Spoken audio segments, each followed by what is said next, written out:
So this hat you got from your dad, who inherited it from a guy. You Yeah. got a whole box of them. Yeah, my dad and mom do a bunch of work for this gal, and her husband passed away, and just had a bag of hats, these old school hats, and my dad had them laying around, and finally he's like, "Well, I'm not wearing them. Would you?" And I said, "Sure." They're all just like kind of nostalgic, you know. Oh yeah, and that's what's popular now. Yeah, These trucker hats and that yeah, logo on there. That Mexican with a sombrero leaning up against a cactus taking a nap yeah. is the tattoo my dad has on his back right shoulder. You're kidding me. No, it's it's the exact same image. Really? Yeah, That's exact. And his is, he's 74 years old, so now it's that's a little faded, hilarious. but Sure. Oh, maybe he should have this hat. that's what inspired me to. I don't think he's in the trucker hat style anymore, but Come on, Randy.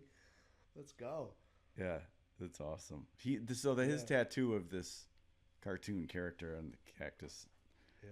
inspired me to get my cartoon character on the same shoulder. Oh, okay. So I have Dumbo, the That's elephant, why. Okay. Yeah, I've seen that. Yeah. and then That's the story behind that is just just yeah, following suit from my dad, getting a tattoo on that spot on my shoulder, and then my little brother hmm. got. Well, Blake was always gonna get one, but he never did. He wanted Gumby. Um, Jackson's I talking love about it. getting one. Teague got one, and he got Bugs Bunny because that was Oh. his favorite cartoon as a kid. Yeah. And like my dad's tattoo is like that big. It's pretty small, and mine's a little bit bigger. Teague's is like that. Oh wow. So you really like it, right? It's full body Bugs Bunny. Wow, that's funny. So Where is that? Antique? on his back right shoulder. Oh, it is. Yeah. Huh. Okay. How long has he had it a while? Or? I don't really remember when he got it. Oh, It's okay. probably been close to 10 years though. Huh. I never knew Yeah. that. Or it has been 10 years. I'm I'm so bad at like what was 5 years ago, what was 10 Oh, me years ago, too. what was I know. I notice terrible. that about my memory all the time. But then I'll see weird things. Like this morning, this hat says like AZB or something on it, right? Or I It looks like it says BSAs from here, but okay. I was looking at it in my rear view mirror, and I was saying, "Oh, what does it say like on it? Like AZB or BZA?" And then I look at the car in front of me. The license plate was the same. isn't that weird? Yeah, I was like, okay. I just chose to wear this hat today. And now everything universes are just lining up on it. But Yeah, that stuff is can get intense sometimes. Those yeah, little signs that you can't make sense of. Like what the hell does that mean? You yeah, know? right. Can't remember simple things, but can see all these other patterns. I don't know. Maybe I'm got Asperger's or autism or something. You're Maybe just in or tune with the frequency of the universe, man. yeah, right. I guess so. I guess that's a good thing to be in tune with. So Versus, for sure, you were just downstairs I was. Yep, for visiting an hour. Rewild Natural Health Clinic, Yeah, yeah. and Blessed. you want to talk about your journey there, when that started, why it started, and what you did, and Yeah, what you've seen from it. sure. Yeah, I mean, it kind of all started really when I came to Wisconsin from Minnesota, and I was having these what was being called seasonal defective disorder or seasonal affective disorder. Effective? Can't remember. Just like Whatever. winter depression. Yeah, winter depression.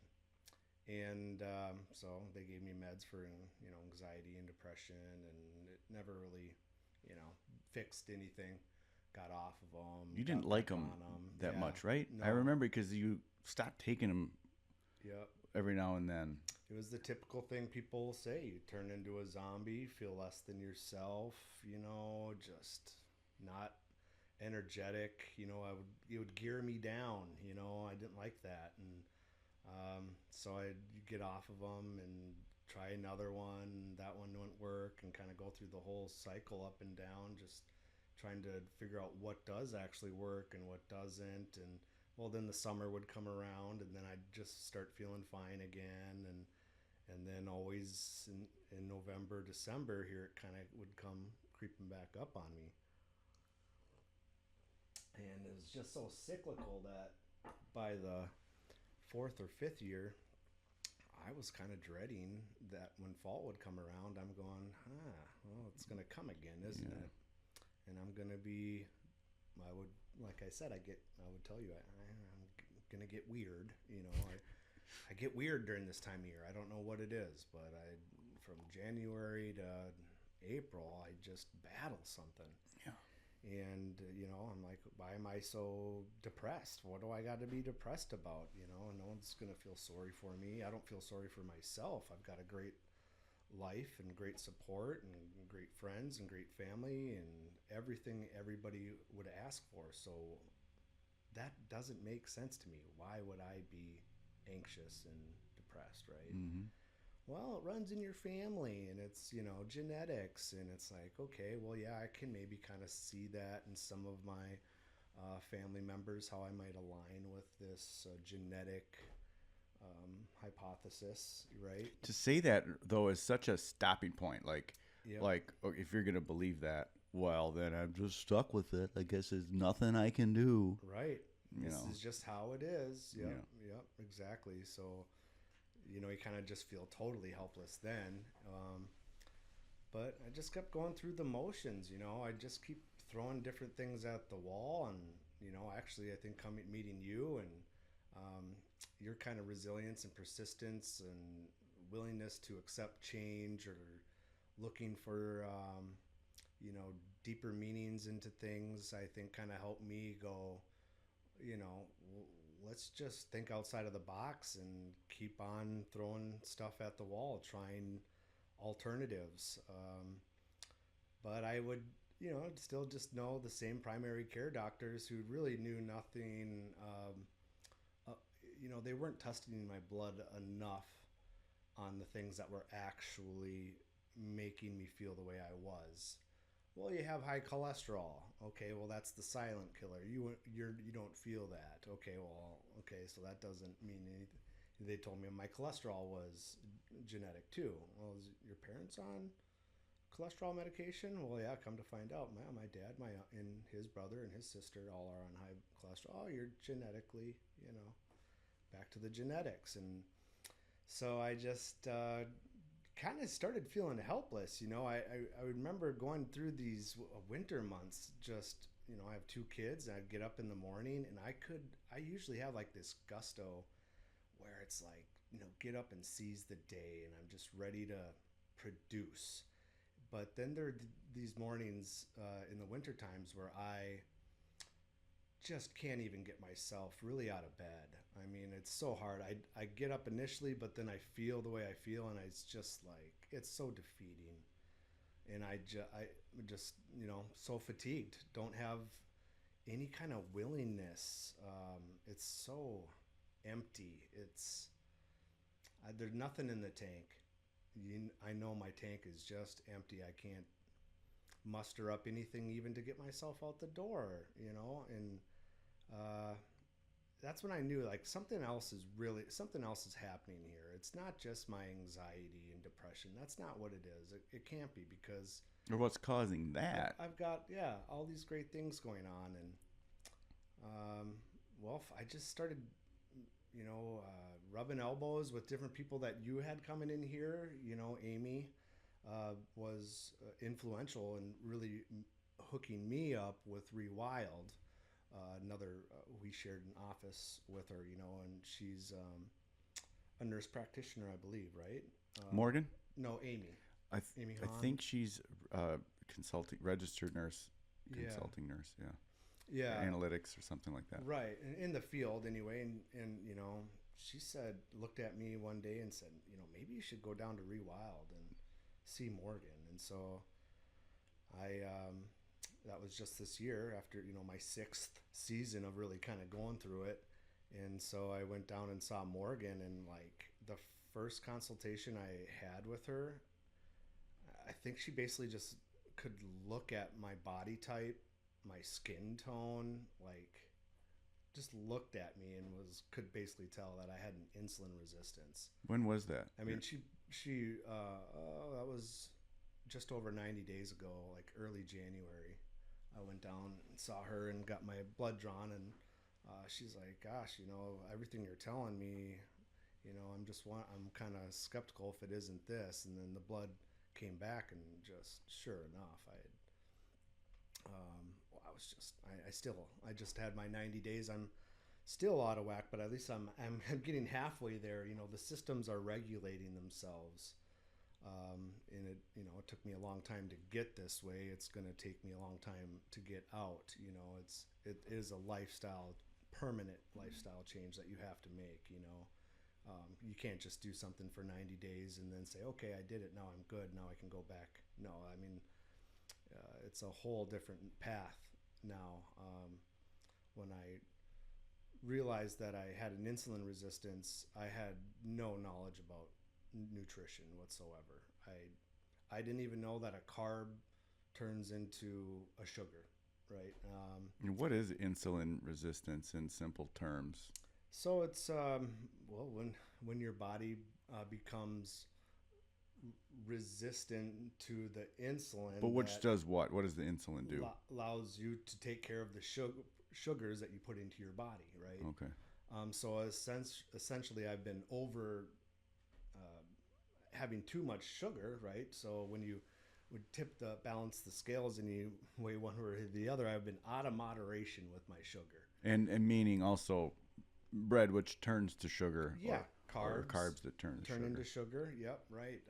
And when I'm saying sugar, I didn't have a poor diet before. I'm talking the banana I ate every morning. Yeah, since I've known you, you've been like, you're always eating salads and love your veggies. Yeah, thanks. I do too. I'm a big green thumb. Love gardening. Love salads. Always have. Grew up with parents were gardeners. Taught us to eat our fruits and vegetables. Loved them growing up. Always chose organic options. I would have my burger. I would eat my chicken nuggets going to Culver's or whatever. Get the tendies. Taco Bell once or twice a year. There's times you go out and eat the processed food. Absolutely would I do that, but it was definitely a balance. I felt like I was eating better than I was bad, but I still had an insulin resistant. I still grew or manifested this insulin resistance because my sugar was out of moderation still. So is it like your body gives up on that or something because it's worked too hard to regulate so much sugar? It's like, I'm done. It's worked so hard. It's worked so hard that it just starts saying I'm done. I can't keep up. These systems, it starts falling back on other systems like your adrenal glands, right? That are supposed to give you different hormones, spit off different hormones as necessary, but also these message receptors that go back and forth and tell it to do this, right?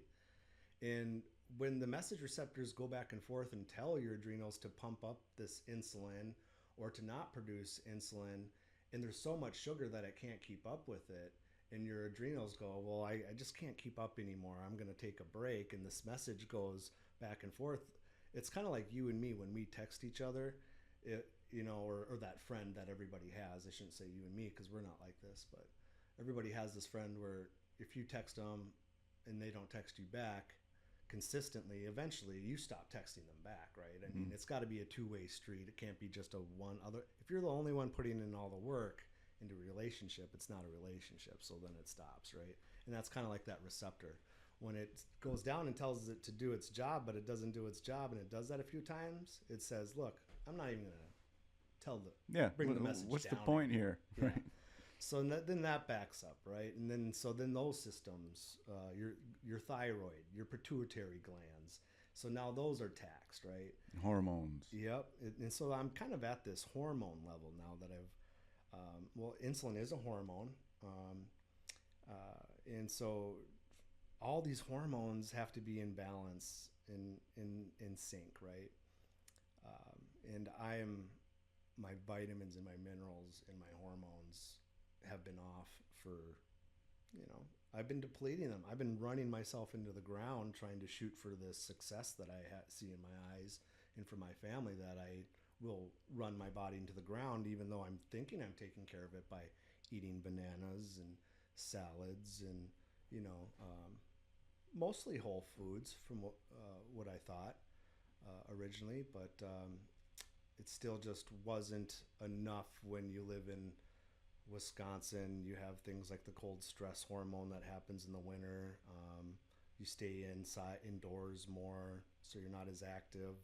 Inflammation can swell up in you when you're not moving as often like that. You go through the holidays of Thanksgiving coming into the cold season, so you're eating all these really good foods and desserts. Get into Christmas time a month later, do it again. New Year's a week later, let's go. And those types of, in those desserts that mom and grandma makes, she makes so many of them that it's not just Christmas. Now she sends you home with the bag in the box or the tray. And those things sit, and I bring them into the office to try to get rid of them. They sit at my home to try to, so they're everywhere for a good month or two, right? Not to mention everyone else that, client gifts and Yep. and during that time of year. Yep. So it's an excellent position for us to go into an insulin resistance because we're spiking our sugars and our insulin can't keep up with it. We're eating tater tot hot dish and all these comfort foods that have higher carbs in them and sugars. And so we perpetuate this insulin resistance every winter to ourselves. With our culture. Just our eating culture and our festivities and stuff. It's just, if you want to be part of what makes you American, if you really want to take in all of that, eating the turkey and the stuffing and all the desserts with the eggnog and Christmas and all of the treats and stuff, you're setting yourself up. Not to mention the bookend holidays of in that time of year of Halloween and Valentine's Day. Exactly. Why is sugar incorporated into every damn holiday? Easter? Is there a holiday that doesn't center around sugar? Yeah, it kind of makes you wonder, right? Because it's such a trap, and what it does is it traps the kids early, right? I mean, because the kids can't understand this. The kids can't understand that sugar has the same effect on your brain as cocaine. Yeah, we're giving kids crack. Google the 60 Minutes interview where the guy gets in an MRI and they look at his brain in real time. These scientists that study the human brain, that look at our brain under different kinds of chemicals and substances, like even tobacco and alcohol, all the way up to cocaine and methamphetamine and stuff. And then the guy gets into the MRI machine and they give him a little straw drip of soda, probably Coca-Cola or something.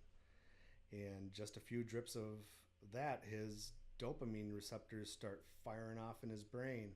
And what's interesting is when you see all these different pictures of the brain under this substance, under that substance, it's almost like an art, like how the brain fires up these colors of yellow, orange, and red that they colorize the brain with as it expresses or blood flows to the certain spot where they know these pleasure centers are going, oh yeah, right? The signature that sugar resembles almost identically is cocaine. So it's hitting that same pleasure center. When you put cocaine and sugar up on the wall together, the brain section of what happens, your brain is saying, oh yeah, in the same place, at the same time, at the same levels. And it's just as addictive, like orange juice and apple juice is like a fridge cig in our house now. It's like a Diet Coke. There's too much sugar in there. Yeah, it's not in I guess, like, they advertise it as a health healthy. And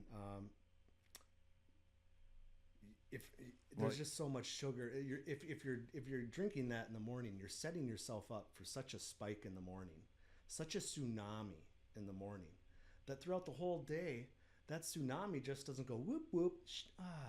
It goes whoa, and then it goes okay. I gotta. I still have this motion, and it takes a little longer for it to slow down. But that's all day, and you're still riding that throughout the night. You know, what's really powerful, and Morgan led me to downstairs at Rewild, was this Dexcom glucose monitor, Stello Dexcom. You can get them off of Amazon, a 2-pack for $100, and one lasts about 2 weeks. And you can wear this glucose monitor, and it was just so eye-opening for me to see my blood sugar levels. I was heading towards being a diabetic, without a doubt. I mean, these systems were breaking down. The next thing comes is, type 1 diabetes. I was consistently over 120, 140 on my blood sugar throughout the day. what's normal? 70 to 140 is the range that you want to, the typical normal range, they say. That's where you're typically floating out throughout the day. I tightened my range to 80 and 130 and was able to maintain that for the most part. You just cut out obviously refined sugars, but also carbs, and you just try to stick with high protein. Is that what you did? Yeah, I switched to much more protein. I made protein really the star of every meal with the healthy fat. I never eat protein without some sort of healthy fat, whether it's an avocado or, I started eating more bacon. She said bacon was okay, but, I'm trying to lower my cholesterol and be more heart healthy, and bacon just wasn't really one of those, everything in moderation, right? The thing with that is you eat bacon, you eat 2 eggs, and how many strips of bacon do you eat? I mean, Did she talk about nitrates 4, in bacon at 5, all? 6. No, she hasn't talked to me about the nitrates in bacon, but we get the bacon without that. My wife gets the cured bacon that's without any nitrites or nitrates in it. But she the thing with bacon, though, I think is it's always out of moderation. You eat 2 eggs and you eat what, 4, 5, 6 strips of bacon. You can't hardly stop, right? I mean, it's hard to eat Well, and just if you 2 strips of bacon, right? and if you look at, like, say you had a pig at home and you slaughtered that pig, you would be eating way more pork steak and ham out of that pig than you would a bacon, right? So, like, if you think about the ratios of what maybe some households consume in bacon, if they raised those pigs and had that bacon, they would be eating basically the bacon of 10 pigs versus, not even coming close to eating the ham of 10 pigs, right? So it's just like part of the pig, but it's such a decadent, flavorful thing, but Yeah. I don't know what the reason is that a lot of like South American tribes stay away from pork. The Jewish tradition is to not eat pork, and I don't know what the reason is, and if it's a spiritual, theoretical, or scientific. I have no idea. Yeah, it seems more spiritual, I guess. It's funny that you brought this up, because I've literally been thinking about this this week as well. I got my blood tests back a week ago and found out that I lowered my cholesterol from 300 to 200 in 90 days, doing this Really? new regimen, just upping my Which protein. is that a high rating moving into an average rating, or what does that 300 is like the level where you're like heart attack risk, dude. That's where you were at? Yeah, when you get to 300 in your 40s, people are like, dude, you better start doing something now. Morgan found that out. That was part of your testing. Yeah, but my primary doctor here also was been chirping in my ear for the last 2 years trying to get me on a statin, and actually sent about 100 days ago. She convinced me that in the office that I was going to start one that day. But I also had an appointment with Morgan right after her, and After listening to Morgan, I convinced myself that I was going to try something different. At least, yeah, give it a month, right? Try Yep, it. yep. Give myself those 3 months, and if it didn't come down in 3 months, then I would get on the statin because my kids, my family's important to me. You know, I got to do something. You know, I can't be a big risk factor like that. I can't wait for you to tell your practitioner what your numbers are. I know. I have to schedule a meeting with her today. Actually, I'm going to be doing that. So I'm curious too because you know, going into her, she gave me some ideas on how to lower my cholesterol, right? And I would try those ideas, you know, like when 2 years ago when she first kind of brought it up, like, hey, you should watch your cholesterol's getting pretty high. How do you watch your cholesterol? Is it eggs or certain types of fats or? So actually, I told her that well, I have, you know, like 16 chickens and I eat like 2 to 4 eggs a day, and she said, oh well, the eggs are high in cholesterol. And I said, oh, they are. And I looked at it, and sure enough, like one egg was like your half of your daily dose of cholesterol. And I'm thinking, man, no wonder why my cholesterol's high. The bad kind? Because isn't there multiple kinds? Well, that's right. Yeah, there's good kinds and there's bad kinds. And I didn't know. Okay, so now I attributed eggs with bad cholesterol. And I stopped eating eggs for like almost a year. Like I ate them very sparingly. It was just giving all my eggs away. And then, you know, okay, so I only got my cholesterol down 50 points over a course of a year trying it the conventional method from my primary doctor. It only got down to like 250. And then I was pretty proud of that, actually. I remember I was like, hey, I got it down 50 points in like 6 months. Hey, that's pretty good, you know? And then I go through Thanksgiving and Christmas and had it rechecked all the way back up at 300. All of that work I had done all year to try to get it to lower, and I go through the holidays and back up to 300. So it was pretty defeating. And that's when she said, well, maybe we should get you on these statins. And that's when I'm going, okay, yeah, looks like I'm genetically, you're right. I got the bad genetics for it. So, you know, get on the statin. Go talk to Morgan. I told her what had happened at my visit, and she's just kind of doing this, like, and I'm looking at her like, no, I'm not genetically, nothing to do with genetics, you know? And she's just like, you know, taking me down the rabbit hole that I've continued to go down ever since, right? I mean, everything is such a domino effect with the human body, right? And I've dropped so many dominoes trying to make it, you know, just trying to be something, you know, of significance, you know, that it takes so much long. You got to pick every one of those dominoes back up, you know, and that's what I'm doing right now. I'm just picking my dominoes back up and putting them back in line, and it's going to take a long time, but you know, I am up for the task. And one thing about me is I will put in the work. That isn't something I'm afraid of, but I just need to see the results. Mm-hmm. And it's so nice. Feel them. Feel the results. See them on paper and feel them in their body. Yep, absolutely. When she told me that day I should be eating eggs and bacon every morning if I wanted to, and I could eat steak and broccoli, and I'm going, I could just feel it. I was like, oh, you know, geez, a big steak and broccoli just sounds so good, right? Like, does. All of a sudden I could just feel my body craving these things, and I'm like, it's telling me to eat these things, right? And I just start eating them, and I just go, oh, this is so good. And I mean, I've been eating eggs and bacon, and I cut back on the bacon. My rule is, however many eggs you eat, that's how many strips of bacon you eat. Okay. You don't eat more than, you know, everything's about moderate balance, right? But I do just enjoy the avocado and an egg is such an awesome combination. Mm-hmm. When you put some salt, pepper, and garlic on it, you know, it just sings. It's just amazing. So it does. But yeah, so I have this this elixir now that I've made through this journey that I've gotten accolades from Morgan downstairs, was pretty impressed with it. My dad's and mom are doing it now. He asked his doctor about it, and his doctor was like, hey, yeah, actually, that sounds like a pretty good mix that your son's come up with. And so what it is every morning before um, I eat my eggs first. I get something in my stomach.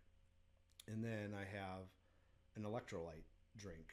It's like an 8-ounce glass. And lately I've have like green tea or something in the fridge that I make, and I put it in a mason jar in there, and I do half and half green tea and half water, filtered water. I filter reverse osmosis water, some clean water. That was a gift I gave to my family a couple of years ago. Was trying to get all the crap out of the water supply and the fluoride and those types of things that are showed to dull the human brain or create brain fog, because I was feeling brain fog, so I was looking for anything. So important. Filtered water, half tea, just if you want some extra flavor, some extra good antioxidants or good gut, good things for your gut. I squeeze half to a third of a lemon in there, and then I eat the lemon, like the actual, any part that, all the way to the rind, the pulp or whatever. And that's some of the best stuff for you. Even the seed of the lemon is the most nutritious part of the lemon if you eat the seed. Just like the avocado, if you ground the avocado, dry it out. I've got a couple I'm doing at home right now. I'm going to put them in my protein shakes here. But anyway, I keep on getting off track with all this stuff. But my morning elixir, half water, half tea. I take some electrolyte packets. Mix that in there. With no sugar. Mix that in there. A third or a half of a lemon squeezed in there, with 5 grams of creatine mix and apple cider vinegar, just like a tablespoon of apple cider vinegar, and 2 or 3 drops of cumin seed oil. It's a powerful anti-inflammatory. And I mix all that up, and I take my supplements that Morgan has me on. That was the one thing when she drew my blood. She said, okay, this is my medication. When you go to the doctor, when you go to the hospital, the only thing that they're checking you for on those blood results is just what they can prescribe you with. You go down into the pharmacy at the hospital, they don't have like the supplements and all these things. They have the things that they can prescribe you with. Down in Rewild, she doesn't have the prescriptions. She has the supplements to prescribe you with, right? So it was a little bit different, that I kind of opened me up to, how come my primary doctor's never been checking my vitamin D or my testosterone or any of these levels, Just checking all the big things and, just trying to give me the Band-Aid, but not really trying to solve the problem, and just kind of throwing these, it's genetics, and now they have an out, it just wasn't good enough for me, not in this day and age with all we have access to.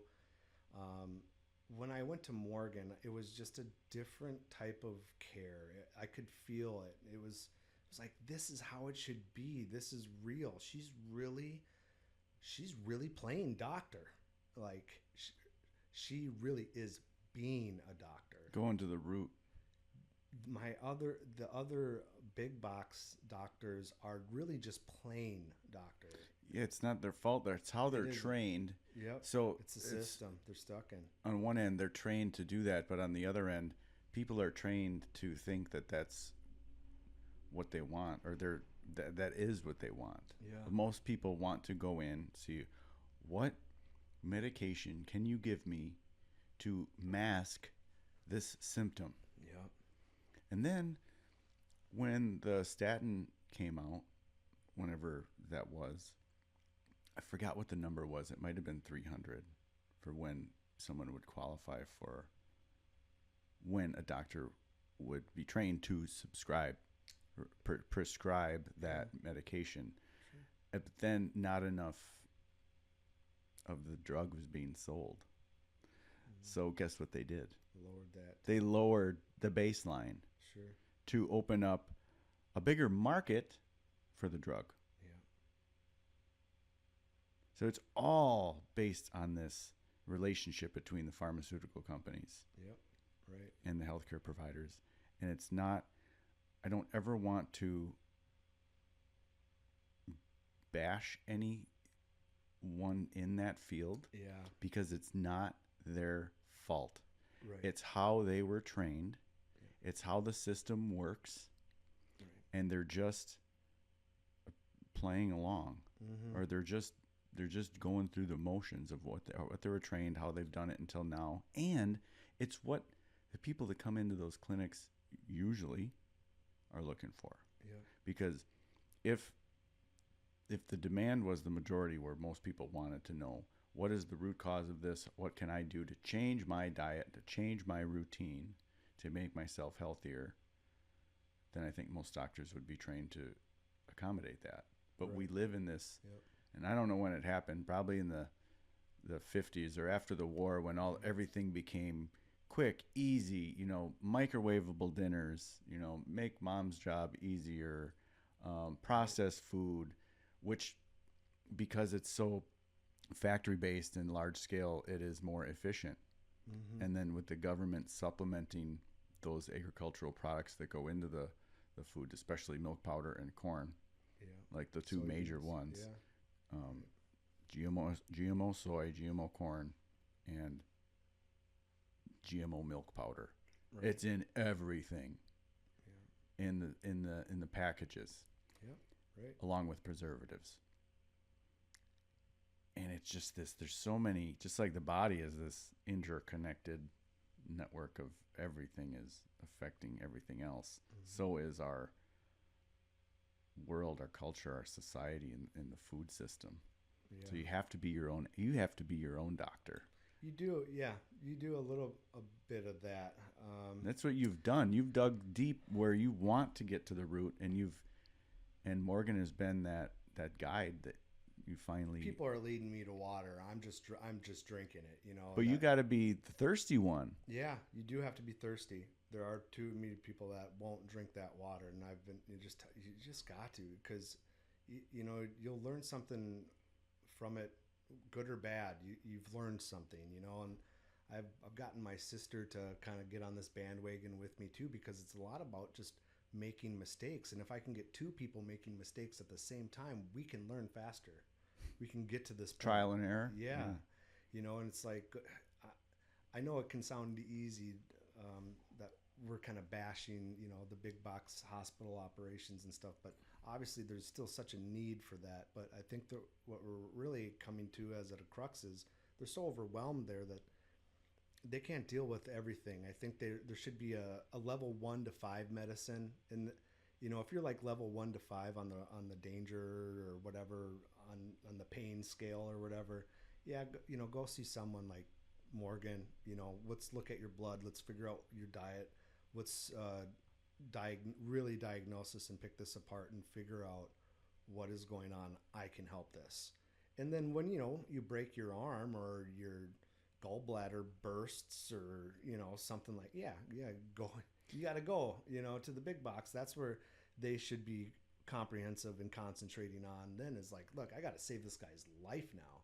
So let's do what we got to do to save his life, right? And not like, hey, he has high cholesterol, and oh boy, I could sit down here and go through the rabbit hole with him, but I don't have time to go hold this guy's hand through the next 2 years or whatever, because it's a I just did this for 90 days, and I can see that if I keep on this course for a year, like, I'm still not going to be all the way normalized or balanced, right? It's going to take years for me to pick up all those dominoes.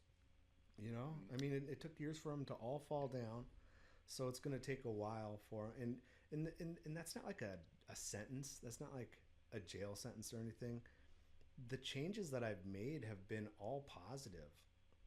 I eat steak and broccoli, and I mean, I'm always grabbing meat out of the freezer, or a pork chop, or making steak fajitas, or so I feel like my eating is actually improved. I get to eat more protein. My snacks now, instead of chips and dip, are like jerky and dried brisket, and I mean, it's I'm always looking forward to those snacks or my protein drinks with frozen fruits and adding like carrots or clove and cinnamon and just getting all these essentials for me in different ways.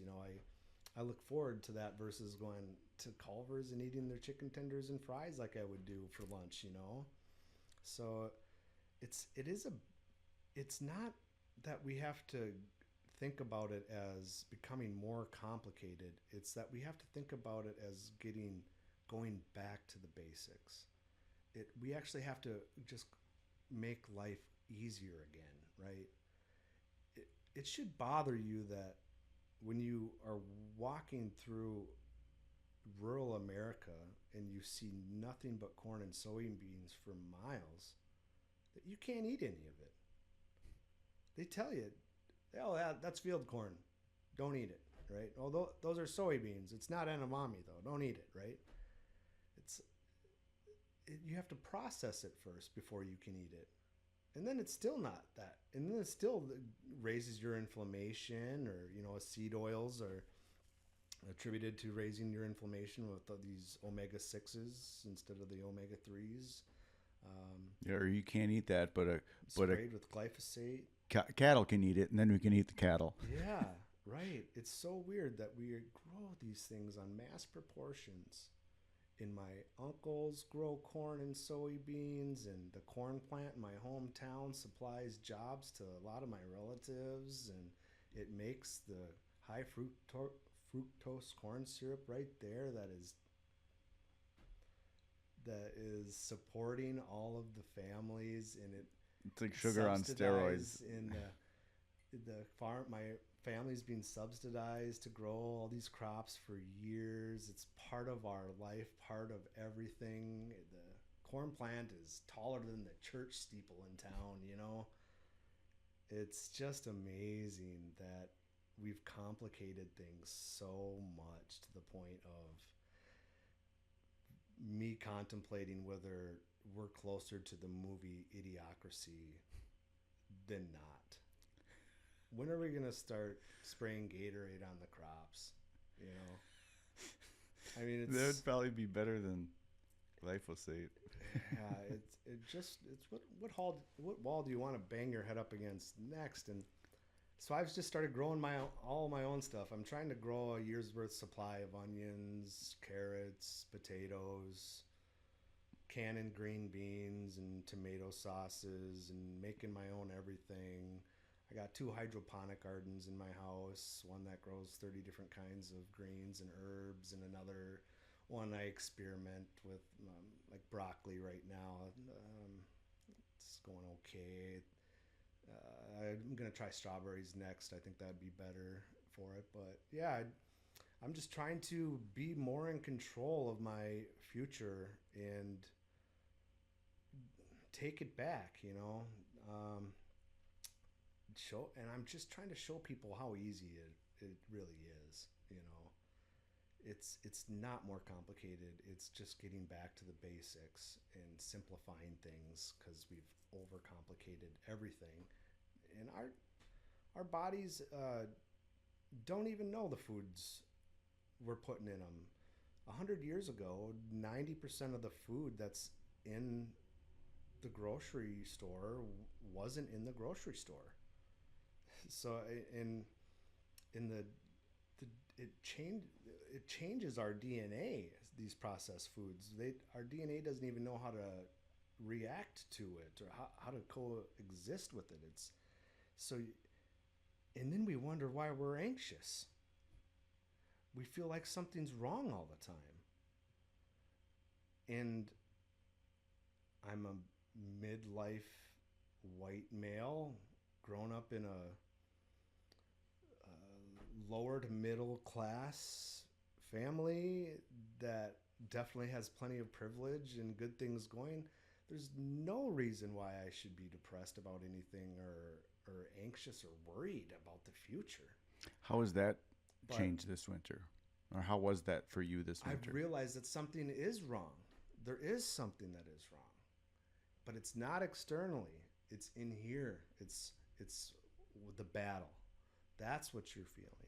All these, the anxiety that's going up, this worrisome, is yes, your body is telling you that something is wrong, but we're just looking out for the problem. We're trying to figure out where it is, what it is. It's in here. And it's what you do 3 times a day: breakfast, lunch, and dinner. Or once.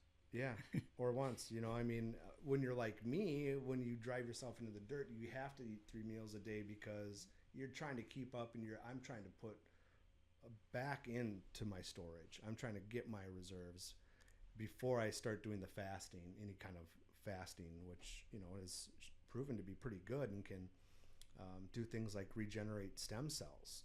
But you haven't done that. I was fasting to get me into this mess. Okay. I was only eating like 1 meal a day. I would eat my banana in the morning and have my huge sugar or carb spike, and then I would crash from that. I'd just feel like, why can't I wake myself up? Pretty soon noon or 1 o'clock comes. I'd always tell everybody, I just got to make it till noon, because for whatever reason, after noon, 1 o'clock, I'd pop out of it, and then I'm hitting the ground, and I'm just working my ass off all day long, and now I'm getting hungry, and I'm going, that 1 meal a day at night is, I'm just gonna gorge. And I would gorge myself at night, and then eat my banana in the morning, and fast all day long. And I lived like that for, I don't know, 3-4 years probably, just thinking that fast was good for me, and that the 3 meal a day thing was so Rockefeller. From Rockefeller, he created the 40-hour work week, made them take breaks, eat breakfast, lunch, and dinner, and thought, well, weren't we more or less just foraging and looking for our food all day, maybe picking up something here and there as we walked and found it. But then really, back in the day when you had a culture, it wasn't about you bringing food back for your pantry. It was about you bringing food back for your village or for your people, right? So, you wouldn't eat until you got back there to share it, because it would be disrespectful if you ate without them all, right? That would be selfish. You eat with your family. Yeah, at night. Together. So I was under that type of impression that, this is kind of where we've came from more times than Rockefeller started, 150 years ago, 100 years ago, compared to thousands of years. This is how our body's been reacting. But we're running at such a high level now. We're just going constantly. I need to feed my brain. Otherwise, I'll run it into the ground. I need to give it good sugars, right? It's kind of funny when I went into the doctor and told them how I'd basically stopped eating sugar and carbs, that she said, oh, well, you can't do that. And I said, oh, really? And she said, oh, there's so many good sugars in strawberries and carrots. And I'm going, lady, I'm not talking about strawberries and carrots and stuff. I'm talking about processed foods here. It's like, are you not like I felt like there was just such a disconnect in that question, that she had no idea that I meant that. Obviously, yeah, I'm getting my sugars through whole foods, but I meant that I'm not eating the processed sugars, refined sugars, and all that. But yeah,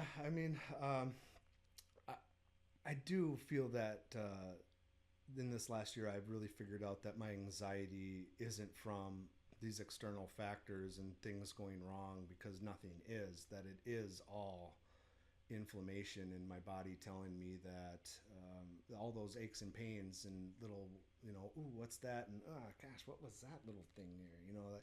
That's all little inflammation. That's my body swelling, hurting, and telling me that those levels are too high. And so why is that? Well, insulin resistance. It comes back to those foods that you're eating. Those processed foods are creating inflammation. And even like the things like the nightshade family, tomatoes and peppers, whether it's a jalapeno pepper or just a bell pepper, it's part of the nightshade family. And the nightshade family increases inflammation.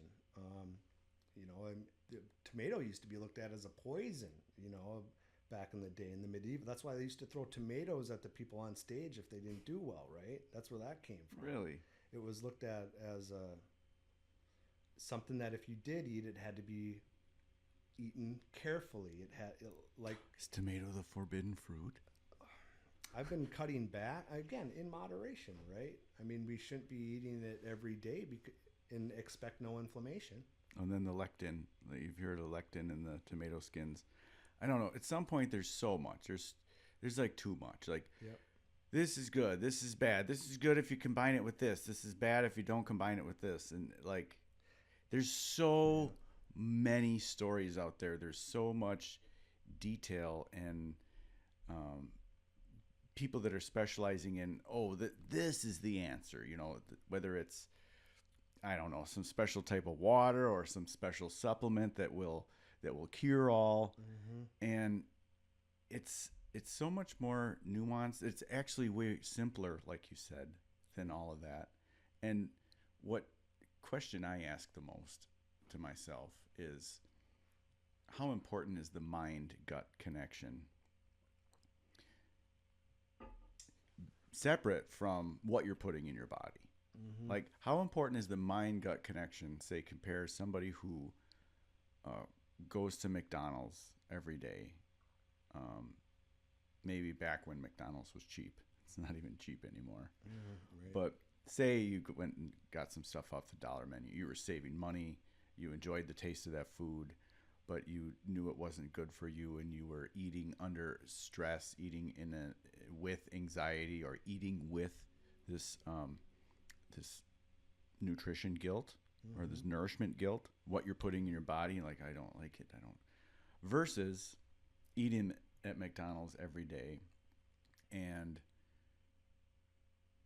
taking a moment to connect with that food, and whether you say a prayer or just give thanks to whoever grew the ingredients, made it, worked in the factory, transported it there, warmed it up for you, and handed it through the drive-in window.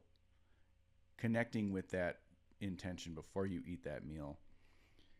And then, like, prepping your digestive system with that gratitude for this food. And then eating it with all of the attention and sincerity that it deserves. This sacred life fuel that we consume 1, 2, or 3 times a day. That compared to the nervous eater or the stress eater. Like, there's a book called The Mind-Gut Connection, and it talks about the nervous system and the connections within that lead from your gut to your brain and from your heart to your brain. And there are 80% of the connections in your nervous system, with the nervous system just being the brain and all the nerve endings. 80% of those connections lead from the body to the brain. Only 20% of those lead from the brain to the body. Wow. Really interesting. So that it's easy to kind of grow up learning about the brain and thinking this brain is like a computer that runs this robot down below it, as if it's some sort of command center in the body. But the vagus nerve that sits at the base of the brain is like this rope. It's a cluster of millions of nerves, and it's the main nerve of the body that is basically located right behind our throat. And in that vagus nerve is the bulk of those connections that lead from the gut and the heart up to the brain, telling the brain. So if there is a command center in the body, it is most definitely the gut and the heart center, this core, which travels via the vagus nerve. And when that vagal tone is out of whack or disconnected or not activated, then those connections, like you're saying, they're just, the communication isn't there. It's not taking place. And when the brain, think of digestion starts when you think of food. Like when you were mentioning steak and broccoli, even when you said Culver's chicken tenders, like my mouth starts to water. And I start to visualize this. Well, that salivation it's happening right now, is saliva is the first step to breaking down food. Even before you chew it, it hits your mouth. It hits that wetness of your spit. And that saliva, the very first step to digestion, even before that salivation happens, is the thought of the food that you're about to consume, or the food that you walk by and you're smelling, and your gut is listening. It's not your brain, it's your gut listening through via your senses of your nose and your smell to send that signal back up to the brain to tell your saliva to kick in. Yeah. Right. And so there is way more of a connection between our minds and our guts than way more than we give credit to. Yeah. And just those simple things of enjoying every bite, being present with each bite, like sitting down instead of just like doing something while you're gnawing on an apple, like taking that 5 minutes out of your day, whatever, to sit down to eat that apple with presence is going to result in far superior digestion than eating that apple on the fly or while you're doing something else. So like that whole tradition of praying to a meal or giving thanks to it, it's like sets the stage for that presence to be there. Sure. So sometimes I wonder if we overemphasize what we put in our bodies and underemphasize the state of consciousness that we approach each meal with. Mm-hmm. I'm not saying that you could eat whatever you want as long as your mindset is right, but I think to a large extent, and I just believe this, I don't know this, I'm not this scientist that wrote this book, but from what I can glean from that book, it certainly tells me that I absolutely believe now that the state of mind we approach each bite with and the presence we have with all the food we eat is more important than the food we eat. Yeah. Well, as long as you're not, putting in like the processed food in there, right? I mean, or even if it is, I'm not saying that eating processed food could be just as good as eating natural food. I'm not saying that. But let's say you and I are identical twins and we have the same diet, and let's say we eat McDonald's and Culver's all the time, and you trained yourself to be present and make sure you have gratitude in your body and mind when you consume that food.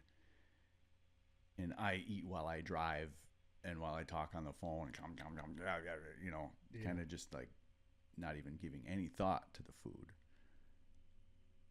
I don't know how to prove this, but I'm sure there is a way to prove it. But I 100% believe that you would be way healthier physically and mentally than I would in that scenario. You don't give your time, the body to absorb anything. It probably harder to digest, faster on your body, which your body doesn't like to digest things fast. It wants time, obviously. And I think there is something to be said about how you're saying, a lot of these practices that have been done, like the things that we see and take for granted and probably don't even really know why they're there, like the prayer, like it sets the stage for this, right? For eating in this intention and your body to kind of start salivating and get ready for this and for you to kind of honor this meal, because it really is important. It's 3 things you're doing every day and you're putting it inside of your body 3 times and expecting it. I mean, it is so true. What you put in is what you get out on every occasion, on every bite. But then how the table is set is also intentional. The side salad, eating that first, putting that fiber into your stomach and lining your stomach with the greens and those fibers, and then moving to your steak, your protein, after your side salad. So that's moving through the digestive tract first, the fiber. Lines your stomach, so now it's easier for you to digest your steak. And we eat our dessert at the end. So once we eat our fiber and put our protein in, it's a lot easier for us to digest that sugar now. And we don't get as big of a spike from our sugar, where if we ate our dessert first, we're going to have a higher glucose spike. there's other little tricks you can do to curb your glucose spike, and that's vinegar. You could take a little shot of vinegar before you knew you were going to eat a high glucose meal, and that'll help curb your glucose spike.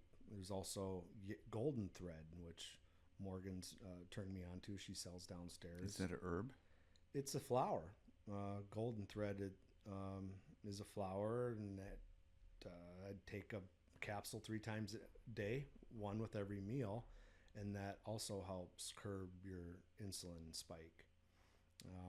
But protein is a really good tool to help do that too, and that's what I've tried to do, is really honor the protein. It's all about good protein that helps reduce my brain fog. And it makes sense to me. My brain is a big muscle, and I've been wearing it out for the past 40 years, right? And so what is it going to need to recoup? Good new muscle. So I got to put good new muscles in to feed my old muscle that's wearing out, because our cells are getting old. My cells in my body have been compensating for me to be acting this way erratically, eating whatever I want whenever I want, or drinking whatever I want whenever I want. It's been compensating for years. For me, around age 35 is when 5 years ago, my body part of it started to stop compensating for it. And that's when my seasonal affective disorder started kicking in, or really my insulin resistance. I was going through an insulin resistant time, and that's when I would get weird, like I would say, because my hormones would get all out of whack.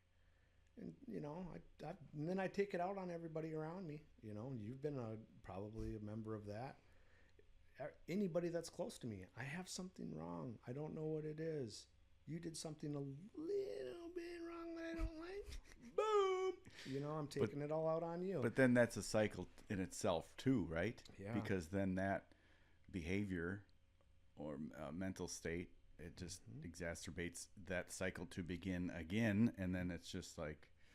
So I was watching myself on this glucose monitor, and I had one morning where I don't know what it was, that the kids were all screaming and not being grateful, and all the things. And I had this moment where I just walked away. I just walked away and walked downstairs. I just went into this isolation, get out of this stressful situation, but really kind of cowardly, just walk away and not help, right? Well, you needed a break. Yeah, I guess, but it was out of character for me. I could feel my emotions just going like, okay, why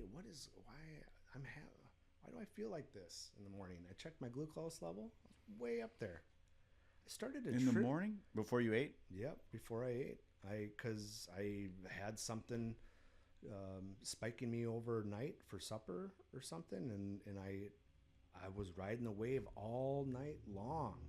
And so you don't get good. You wake up feeling like, yeah, I slept, but you don't realize it happens so slowly over time that you're supposed to really wake up feeling refreshed, And my sugar was so high at night still that I was just never really getting that good deep sleep. And then I started correlating some of my actions to high glucose.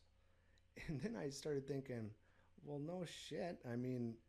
If it has the same kind of reaction as cocaine, people that are on cocaine don't exactly make all the best decisions, and they kind of look like, they're erratic, or they make poor choices. And I was making poor choices. I was getting, my ego would flare up sometimes when someone would, write an email to me and call me out on something, and I would just have to email them back and let them know what was up. And then I'd sit there for the next 2-3 weeks feeling like a schmuck for doing it the next day, And it's like, why did I do that? I started seeing a therapist, asking him, trying to figure out, why is it that I do this like this? And, he didn't have an answer for me, but I don't have those. I'm not sending emails like that. I'm not having those spikes. I'm not walking away anymore. I'm handling my stress better because I'm not high on cocaine all day. I don't have those sugar spikes. I don't. Again, I wasn't a big sugar guy. I didn't even really like chocolate until I started eating dark chocolate recently. You know, anything higher than like 70 or 80% coca is really good for you. Can studies show that it can also regenerate um, stem cells, and good for your cardiovascular system and stuff. But I mean, I never had a sweet tooth or anything, but I would just always still my glucose levels through my insulin resistance and this cold stress hormone that happens and perpetuation through our culture in the holidays. I was, doing it to myself, even though, I mean, compared to a lot of people, my peers around me, I think I was kind of in the middle ground compared to other people that don't like their fruits and vegetables like I do, or don't have gardens. But I was still just going down the path of diabetes, really. I mean, it runs in my family, but that is it so much that it's genetic, or is it so much that we're all just eating the same foods And conditioning, yeah right? Just like habits and behaviors too. Like Yep. that can be inherited. Maybe it's not through the genes or the DNA, but it's certainly through training, conditioning. Yeah, right. I mean, all we know is what we know. And if my parents made me these dinners, these are the dinners that I make. And yeah, those dinners were probably perfectly good 40, 50 years ago when they're eating. But mind you, the grocery stores have changed. 90% of it wasn't there 100 years ago. So those same good meals that were wholesome to them now are in a pouch and dehydrated, and add this at the end, and now it's not the same. Even McDonald's isn't the same, you know. I did talk to a guy who works for Schreiber Cheese out of Richland Center. They make all the cheese for McDonald's. Oh, really? And 4 years ago, they took the preservatives out of their cheese. Oh, okay. And he said they took their preservatives out of a lot of the components, a lot of their ingredients. That's good. Which is, good to hear. Yeah, it is. So a couple weeks after I heard that, I went there and got a number one. Grace used to catch me on the credit card bill. Yeah, I saw you ate McDonald's. Yeah, you can't hide from an accountant, that's for sure. And then she would tell Sasha. So I switched to, if I ever do stop there, which it's been quite a while. Just open up a Swiss bank account, man. Yeah, cash. Yeah, right. Yeah, exactly. Got a little cash kitty just for that. But to enjoy every bite for sure. At least and chewing your food, it's just not talked about enough. Chewing your food, Idaho's grandpa used to always say 27 times. I don't know what the exact number is, but so it goes down with the consistency of a smoothie, and the consistency every time, every swallow.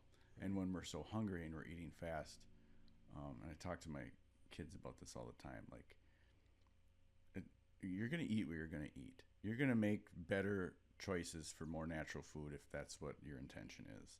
But no matter what you eat, whether it's McDonald's or out of your own garden, chew that food till it is like the consistency of a smoothie, and make sure it's that same. And 27, 28, 30 times seems to be a good amount. But when I make my kids practice that, it takes them a lot longer to eat. Yeah, sure. You're more present with your food. One could argue that you enjoy it more too, because what is the pleasure of eating? It is the filling of the stomach, that satiated feeling of getting full, but also the flavors, the smells, the textures, and to take more chewing it more, you're just doing your taste buds a favor. Right. Absolutely. You're enjoying it more. You're enjoying it longer. You're being more present with it. Yeah. Because that's that's on your body, easier on the slower you eat, you're not going to have glucose spikes as hard or fast, right? Because you're spreading that out a little bit faster. So Yeah, and the more grounded up is in your stomach, that's the less amount of work your stomach needs to do to break that food down. yeah, So you're giving your guts a huge head start. And another really important thing that Ayurveda teaches is the temperature of your food. The Your gut, you could say the energy in your body is fire. It is light. It is literally fire, energy, yeah, heat, yeah. Electric. electricity. And that's what powers the gut is this heat. It's called Agni. And anytime we drink a cold glass of water, then our Agni needs to warm that up. The fire, the heat in our stomach needs to spend energy to neutralize the temperature of that water. Our body's being 99 degrees. If we drink water that's 99 degrees, it enters perfectly neutral. And if it's warmer than that, it will add Agni, will add fuel to that digestive fire. So warmer is always better. A wilted salad is better than a cold salad. Uh, warm warm food is just always better than cold food, no matter what. And then not just food, but drink. Yep, warm water. Like if you could stand it. I love ice water. I mean, that's how I can drink it, right? But if I could, I know my body would like that to be warm water. Well, you just had some tea, right? Yeah. So that's basically, you know, It's mindset. It's warm water It's mindset with some herbs infused in it. It really is. I tell people like I'll try to get people to experience some of the health like I was doing these morning shakes before I found out that there were sweetened oats, and that was starting to create some of my spikes in the morning. The oats on the go or oats overnight or whatever they're called. I was rocking with those for a while, and was sharing them with some friends and family, and one person said, yeah, I just can't, I like them, but I can't get over the texture. And I thought, man, what a first world problem to not like a food because of the texture. I mean, you really know that we've gotten too comfortable and too soft. I mean, we've had it too good for too long, where we can go, I don't want to eat that food because of the texture. I give it in my brain. Or I had that yesterday. But it's like, I want something different. But if this lowers your cholesterol, like you're telling me you want to lower your cholesterol, but you can't do that because of a textural issue with the food that will do it. It's like, dude, I mean, I don't care if it's the consistency of a dog turd. If it lowers my cholesterol and lets me live a better life longer, I'm putting it down my throat. Like, consistency is when you've had it too good too long, when you can say, I'm not going to eat that food because of the consistency. But that's kind of like the cold water and the warm water. Like my brain, I like the cold water. I like drinking it with my pinky up. But it's like, okay, dude, warm water will be better for you, and your body will like it more. And that transition happened so slowly from our hunter-gatherer days to now, where before we ate when we had food, and we ate the food that was available. So depending on where you lived in the world, maybe it was avocados, maybe it was oranges, maybe it was corn, maybe it was soy, maybe it was pumpkin or squash, combination, depending on the season. And depending on, okay, if you had a bumper crop year, the tribe fattened up. Yeah. The tribe saved more food for the next year. If you had a drought, the tribe got skinny. They ate less frequently.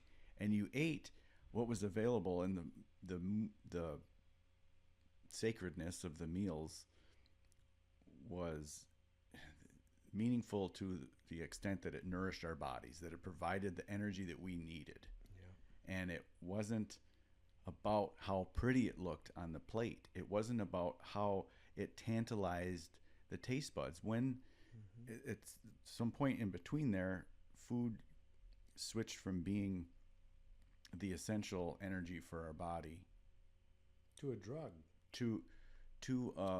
to entertainment. In a dopamine fix, right? I mean, you're talking about the two different between your brain and your gut and that connection. And you go into McDonald's and nowadays with those buns. I mean, I don't know if there's a guy like on TikTok that'll go and buy. He bought a Whopper and a Big Mac and went to all the in a Hardee's, you know, burger, and he goes and he puts them in Ziploc bags and dates them with the receipts and everything. And he'll take them out and look at this Whopper. Look at all the mold on this one after a year. And he's taking them out, and I was like, yeah, that looks like a moldy burger. Then he takes out like the McDonald's one, looks the same after a year. The receipt, the ink on the receipt is fading. The hamburger isn't. Wow. So you think about that connection. Okay, so your gut's eating that thing. Your gut's got to be going, dude, no. Oh, what is this? Oh, what are you pouring gasoline on me? But your brain's going, oh yeah, baby. Your brain's looking like it's firing with cocaine on it, right? Then you get a gut ache. You're going, yeah, this is awesome. It's hitting all the pleasure zones, and your body's going, you just wait, buddy. I'll catch up with you in an hour from now, And oh, by the way, tomorrow, I'm going to make you feel like shit, too. I'm going to give you a high insulin spike overnight. You're not going to sleep well. I'm going to start snowballing your ass. You're not even going to know it hit you. You think it's that brain that's in charge of things. I'll tell you what, who's really in charge of this? It is your stomach. Your stomach is like your first brain.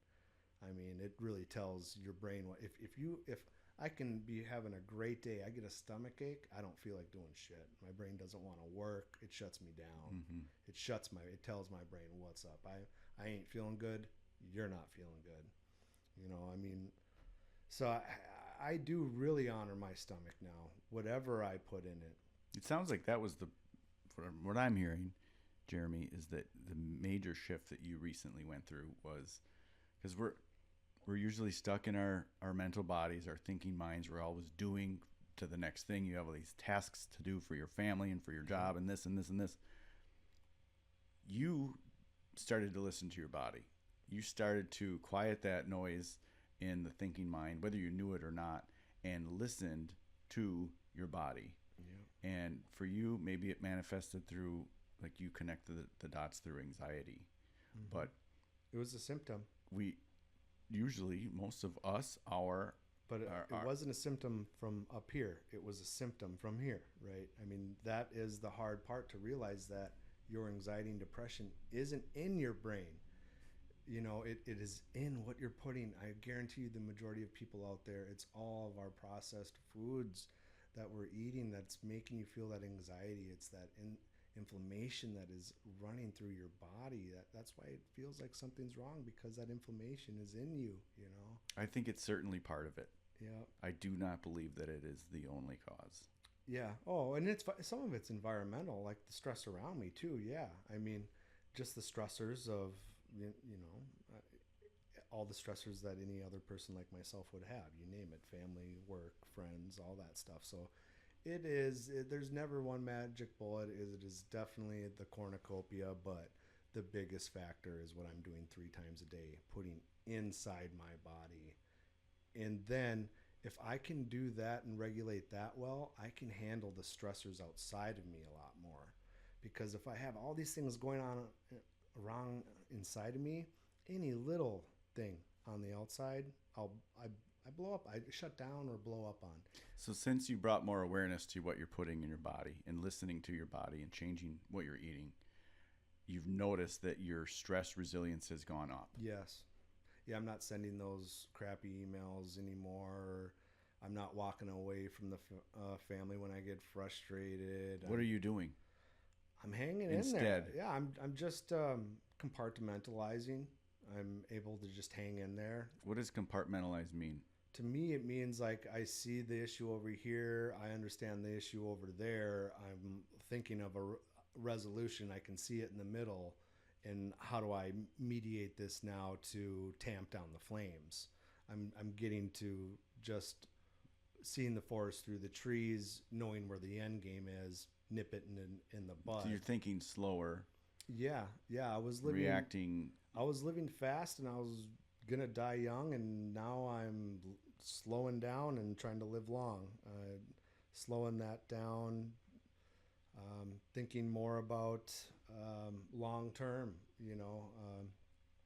These processes long term. I'm in for the long haul now, and I know that I have a good life ahead of me if I can make those things happen. But it does all start with inside of me. If I can't handle what's happening inside of me well, I won't be able to handle anything what's happening outside of me well. When I was going through my height of my insulin resistance in January, I saw this very interesting correlation that I told you about one breakfast, and that was when all of the ice issues were going on in Minneapolis, my old stomping grounds, and I saw that as being very tactical. I started realizing that if 40-year-old me, who just learned that a carb turns into sugar, is just knowing this now, that the food makers, engineers, biochemists, nutritionists, they know this decades ago. I mean, this isn't anything new to them. And if they know how somebody reacts when they eat a lot of this processed food, that they get caught up with inflammation, and they know that after the Thanksgiving and Christmas and New Year's holidays that people are all sugared up, and they know that after the cold streak, the cold stress hormone is increasing that inflammation, and they know that all those people are just like ants in a jar right now. And if I just shake them a little bit, they're also full of inflammation and wondering and what's wrong and so much anxiety, that if I just shake them a little bit, I can really get them pissed off fast. That's a deep conspiracy. It is a little bit of a deep conspiracy, right, for sure. But when I was seeing this, it's like, okay, why is ice in Minneapolis in January in December versus Austin, Texas? Why did they go to Austin, Texas afterwards, not before? Wouldn't the weather have been better to do that and then come to Minneapolis now during the spring to handle that? Why did they do it right after that? And well, it was like ants in a jar, and we know how much Trump didn't like the governor, and he was looking for any way to get them to shake up those ants in the jar to spite them anyway. And it was just very interesting at the time that I was going through the height of my insulin resistance, when I was feeling like everything was wrong. I couldn't imagine that having all that stuff come through there in those communities where people don't have access to good food and are in these food islands, that if I can see this, I mean, I'm so many years behind. I mean, they know what they're doing to us, and they're using it now to tactfully go in do things politically now to stir up more frustrations or add more fuel to the fires that they want. I could see it being used tactfully against us as citizens. They're feeding us this food that can, make us, our hormones are all out of whack, and all the inflammation that's running through our bodies, and we're all sick and diseased, and now they throw us the heater, and already suffering mentally because of it. It's before stuff like that happens. It's so easy. All you have to do is shake that jar, and those ants, they'll go after each other. So I saw that being as like, wow, all these people are so frustrated. I wonder what they're eating. I wonder what a lot of those people are eating. Yeah, there's a need to combat, things that you don't believe in as a person, but to the extent that it got to, I really wonder what those ants were eating and how much, what are their inflammation levels. And It really got me to think that what is our president's levels at? And I started going down this rabbit hole of, no president should, a president should almost have his blood checked on a weekly basis or on a daily basis. That guy, what if he's insulin resistant? What if his hormones are all out of whack? And he's making these types of decisions? What if we found out that he was insulin resistant, had all this inflammation, and his glucose levels were up at 160 when he decided to invade Iran or whatever? Mm-hmm. I mean, a guy making those types of decisions that are affecting that many people better damn well be balanced. He better have all of his hormones, all of his vitamins and minerals in check. Because if he doesn't, there's a loose cannon up there. Whether it's him or Biden or anyone, they should all, if you're the commander in chief and you're going to be running this and making decisions for 325 million people, infecting things globally, I mean, we should really start thinking about, let's elect the person who can keep their wits and what's physically fit about them, Damn, that's a good point. And if the president actually had power. And I'm seeing, when I look at the gals downstairs and I'm taking advice from Morgan, I'm taking advice from someone who's like, wow, well, her skin looks good, her hair looks good, right? I mean, you go to the big box hospital and you're taking advice from someone who also has high cholesterol, who also is, I mean, not the picture of health, So it's like, why are a lot of people listening to a person who isn't a picture of health themselves, but take these prescriptions?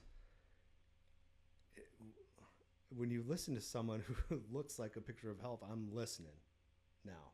Now I'm listening, but if it doesn't appear to be working for you, why I'm not gonna bend my ear towards you anymore. If I break my arm and you know how to fix that, I'm coming to you.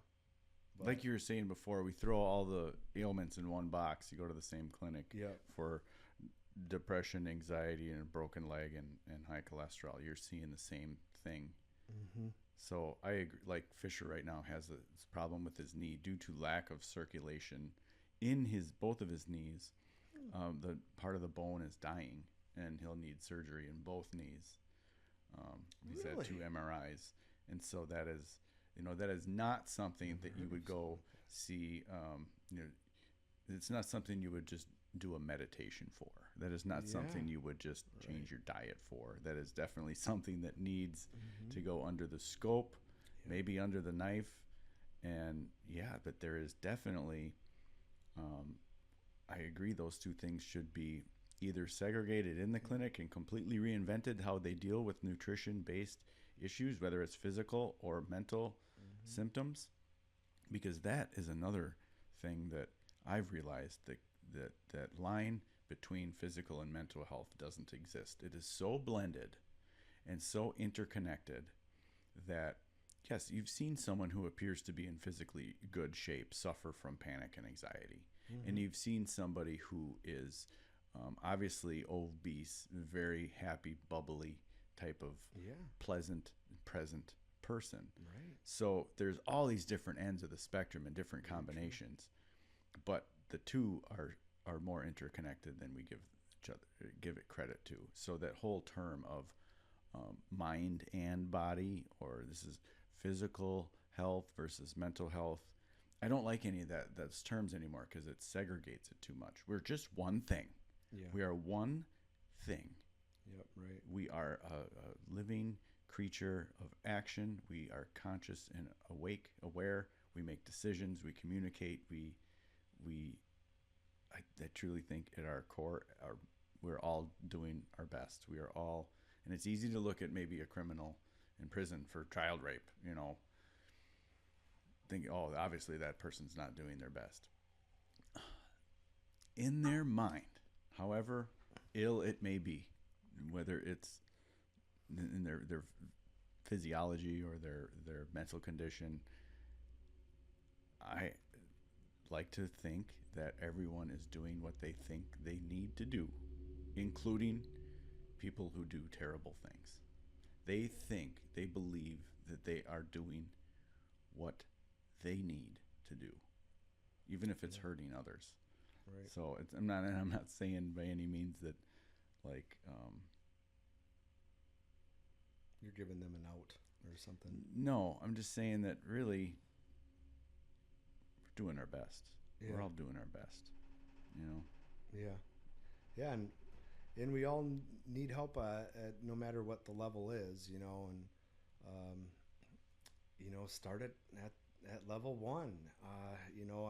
I really do look at going to the big box doctor now as not the level one anymore. That's when things are really hitting the fan. And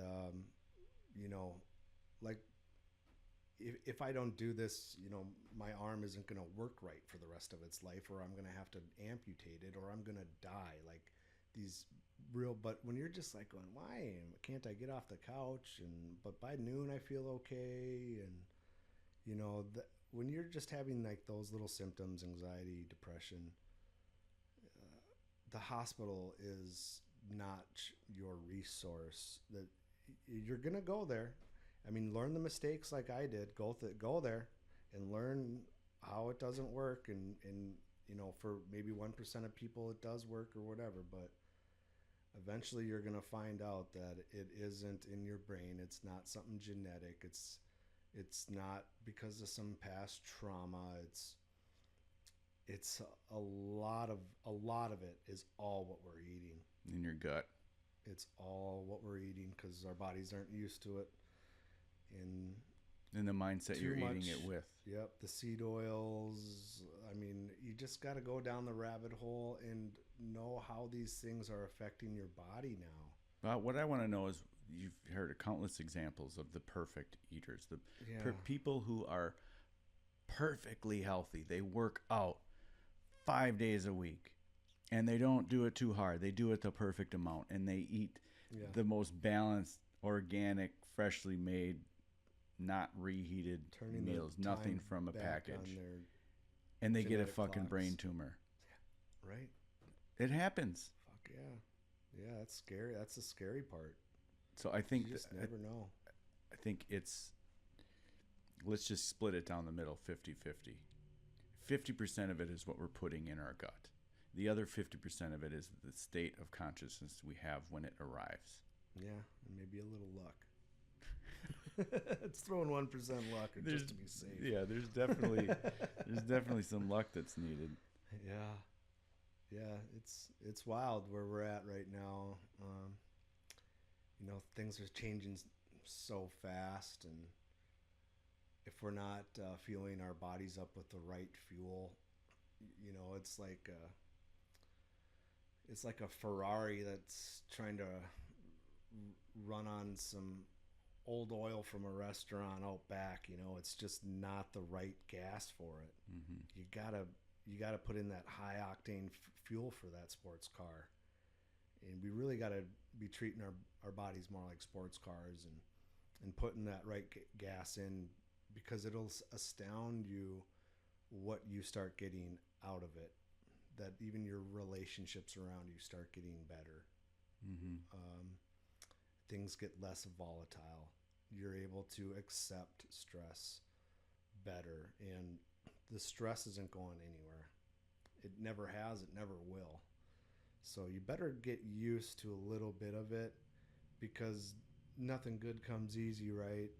And I read a really good gardening tip yesterday that I thought actually spoke larger metaphor about life in general, and that's if you tie the end of an apple branch down to the ground and make contact with the ground and stress it out, force it to make contact with the ground, the apple tree doesn't like it, right? Obvious. No real revelation there. But the revelation that the botanists noticed is that when they tied the branches to the ground and stressed the apple tree out, that the apples grew larger. They got bigger apples if they stressed the tree out. And I thought that was interesting, that's a lot like life. Like, you're not going to grow larger without a little bit of stress. Your body, you don't grow in that cushy, soft world. That's not a place for growth. You know, it's maybe a time for regenerating and healing. Maybe there's a place for everything, right? But if you want growth, there has a little stress has to come with it. You gotta put your shit kickers on and jump in the mud if you want to grow. Whether you're an apple or a person, Oh yeah, I those think it's the same. tropical plants that people keep in their homes, like they love it when you take it outside and give it a strong shower, like to simulate a rainforest storm and shake it. Give it some wind. Sure, It loves yeah. that, and our Yeah. bodies are the same thing. That stagnation, everything in our body is constantly moving. Emotions move through, the blood moves through, the toxins move through. All your filters, your livers, your kidneys is always cleaning you out, and everything is in flux. And when we grow to be less flexible, then it becomes way easier for those things to get stuck Yeah. and to just. That's why a lot of times when people have high anxiety and they get to a situation, they feel like they are having a panic attack. They can start to shake. Yeah. The body wants to move. The body, It does. it's your body craving to go for a run or do some push-ups or jumping jacks. Like, Yeah. get it out, move that energy, because it will get stuck. And animals in the wild, like for example, like a tiger chasing a hyena, killing it for dinner. It's the high stressful moment. It's running as fast as it can. It's biting a hyena in the neck to kill it, bringing it to the ground, and it's a very stressful moment. After that happens, the lion will walk away and shake it out. You've probably Yeah, seen dogs do that too. dogs shake. Yeah. Horses, when they vibrate to their skin, so the Yeah. flies move off, and Yeah. that Cows. energy, that vibration, that it's very natural in the natural world for any animal to shake it out, to vibrate it out. Animals that are held in captivity in the zoo have lost that ability, and so have most of us humans. Yeah, sure. Yeah, we are a little bit captive. I mean, captive. I mean, yeah, I have the freedom to walk out right now or do whatever, but I mean, I am captive in the treadmill, the rat race of working and being a dad, right? I mean, I get up and it's all about getting my body ready so I can get through this workday. And as soon as I get through the workday, it's getting this body ready to go home and be a good dad and husband, until I can fall asleep and do it all over again. And it's just getting up and doing that every day to just a T.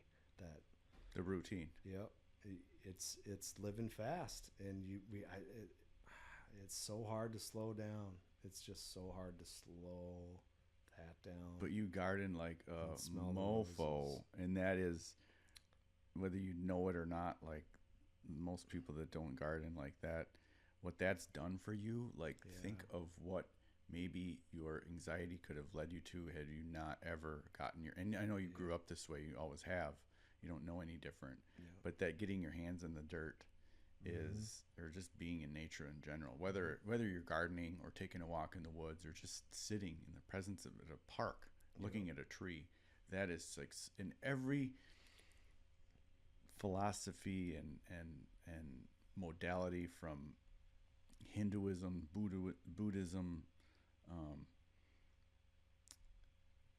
all these different wellness practices of holistic health, whether it's through, it could be any school of thought. They all have a similar common denominator of getting back to nature, because we are nature. We are just an animal. Yeah, we do. I mean, desperately need to get back to nature. I mean, you're talking about grounding, how, me gardening helped ground me. Like, literally, we're talking literally grounding me, like earthing, like grounding me, right? Native Americans, when you would come to their teepee, they would make the white man or whoever take off their shoes. Those shoes, bring them in here. Those shoes will make you sick. And they will make you sick. I mean, they understand that you not coming in contact with the earth for a long period of time is not good for you. Oh, and think of the people that live in the cities that don't ever, Yeah. ever, ever, ever. I think there's probably plenty of people who grow up Yeah. never touching the earth.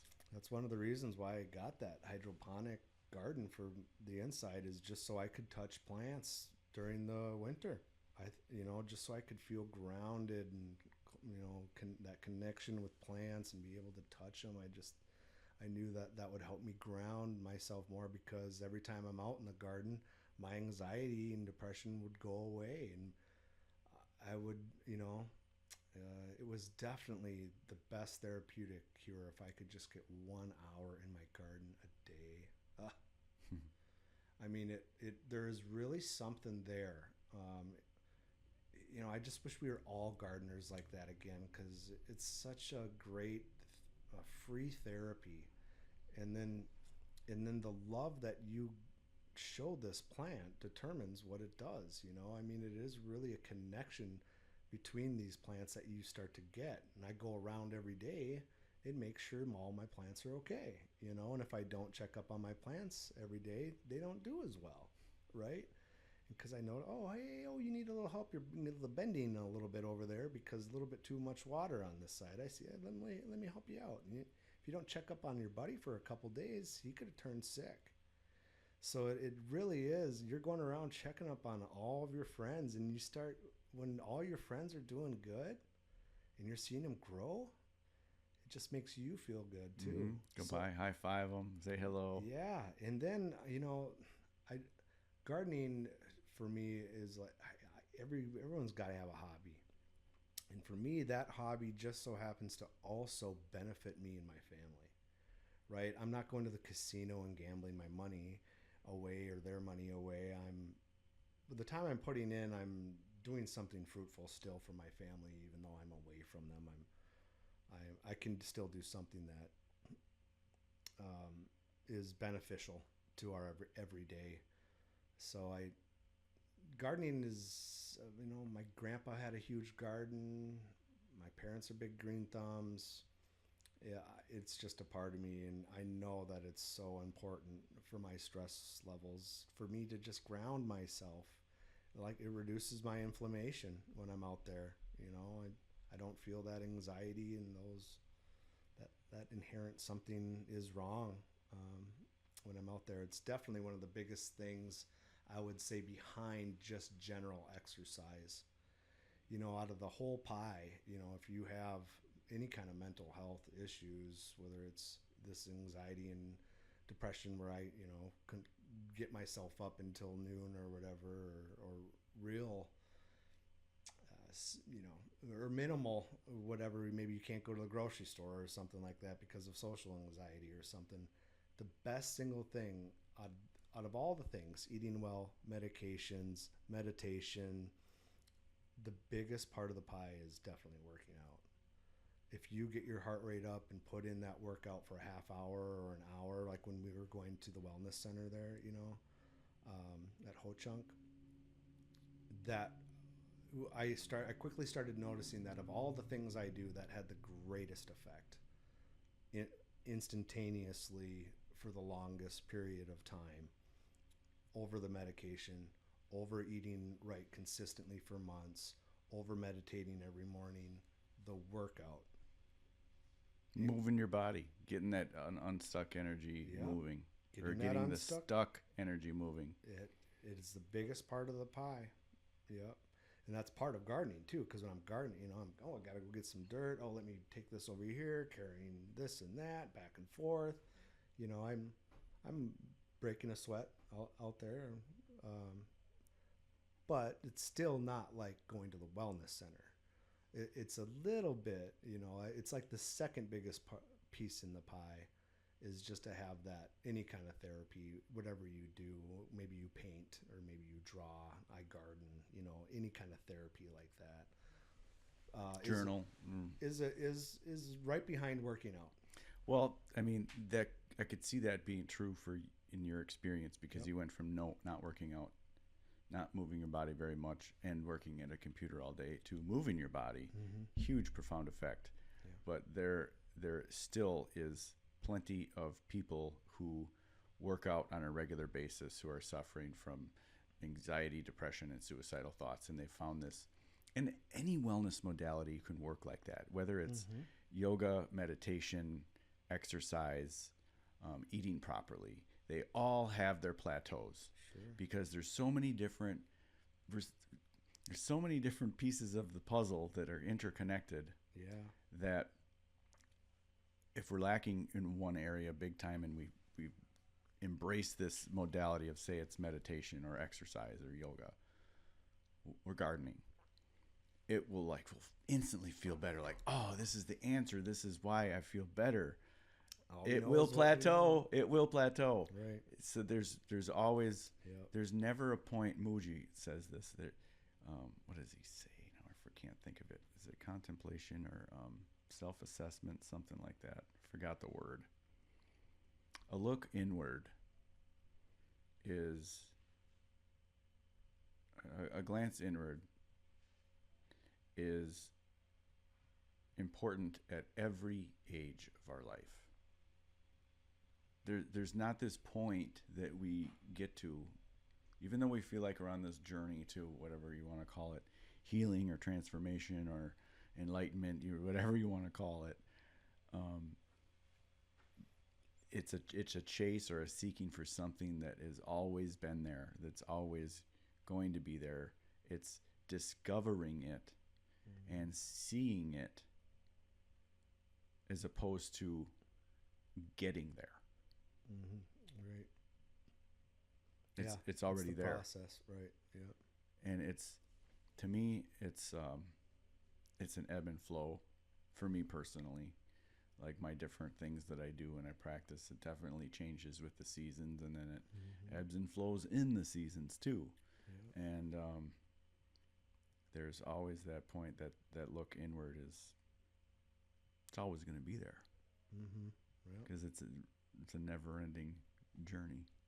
Yeah. Always trying to figure it out. Yeah.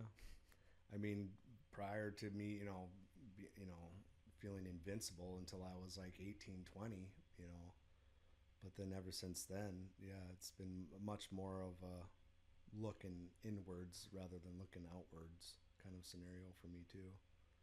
But yeah, I mean, all I know, like I said, all I know is what I know, and what works for me doesn't work for everybody. But I know there's a lot of people out there that if you just start with, I know it sounds like I'm, keep preaching, but if you just start with that whole foods diet and just going Start there. If you're going to start back somewhere. to the basics, and that's hard for some people. I mean, we know the same guy that doesn't eat a whole lot of fruits and vegetables, and it seems like it's like protein, a lot of protein and fries, or it's like, where are you really getting any of your nutrition from? Or I know, but then I think about tribes that have lived on different things, right? There's tribes that have survived on fat yeah, when they have available fat. There's tribes that have survived off corn and squash, which is sugar, carb-based, Yep. starch. right, And that's very true. but then there's studies of Indian tribes that lived maybe not that far apart, and I forgot what the exact combinations were, but this tribe was eating soybeans and pumpkins, and this tribe was eating corn and squash, and this tribe over here was eating corn and rutabaga, and I forgot which one it was, but like this tribe got sick, so there's also the little nuances of what we're combining. Yeah, So sure. there's so much, and everyone is so bio-individual Yeah. that it requires, like you're saying with your sister, like trial and error, what's working, Yeah. and listening to your body, Yeah. like you've learned how to do. What is your body craving? Well, if we're only stuck in our thinking minds, we're not going to be able to hear what our body's saying because we're not listening to it if we're not in our physical body. Yep. stuck in thought all the time allows us to, or doesn't allow us to feel those sensations of the words that our bodies are speaking. But then also after the food is consumed, what is it saying? You know, that gut ache that happens after McDonald's. Mm-hmm. You know, is it something that people are just ignoring? Is it something that they're not getting because their body's used to it? Everyone should wear a glucose monitor. Everyone should try one. And you know, I mean, yeah, like my wife eats ice cream before bed, loves butter. You know, I mean, she got hers. Sam went to Morgan too. She's not insulin. We eat the same diet. She's not insulin. She wore the monitor? She hasn't wore the monitor, no, because she isn't insulin resistant. Has no problem with her glucose level. You know, now she is 5 years younger than. Is her body still compensating? You know, it could be, but I mean, yeah, we have fairly the same diet. Obviously, eating at home together, and except she eats ice cream before bed and you don't. Yeah. Yep. That's funny. So yeah, it's kind of wild. It doesn't seem to affect her, but you know, maybe in another few years it will, or you know, whatever. Or maybe it won't. I mean, you hear these people smoking cigarettes till they're 100. Mm-hmm. One of my favorite facts about yoga is that, and I need to frame this properly. When most people hear the word yoga, they think of a studio where people go to, a lot of soccer moms in yoga pants to stretch their bodies and maybe get a workout in or just find inner peace, right? Through these different poses. Well, yoga has just been westernized to that idea that yoga is stretching. That's asana. So asana is the physical position of the body, and the different positions in yoga are called asana.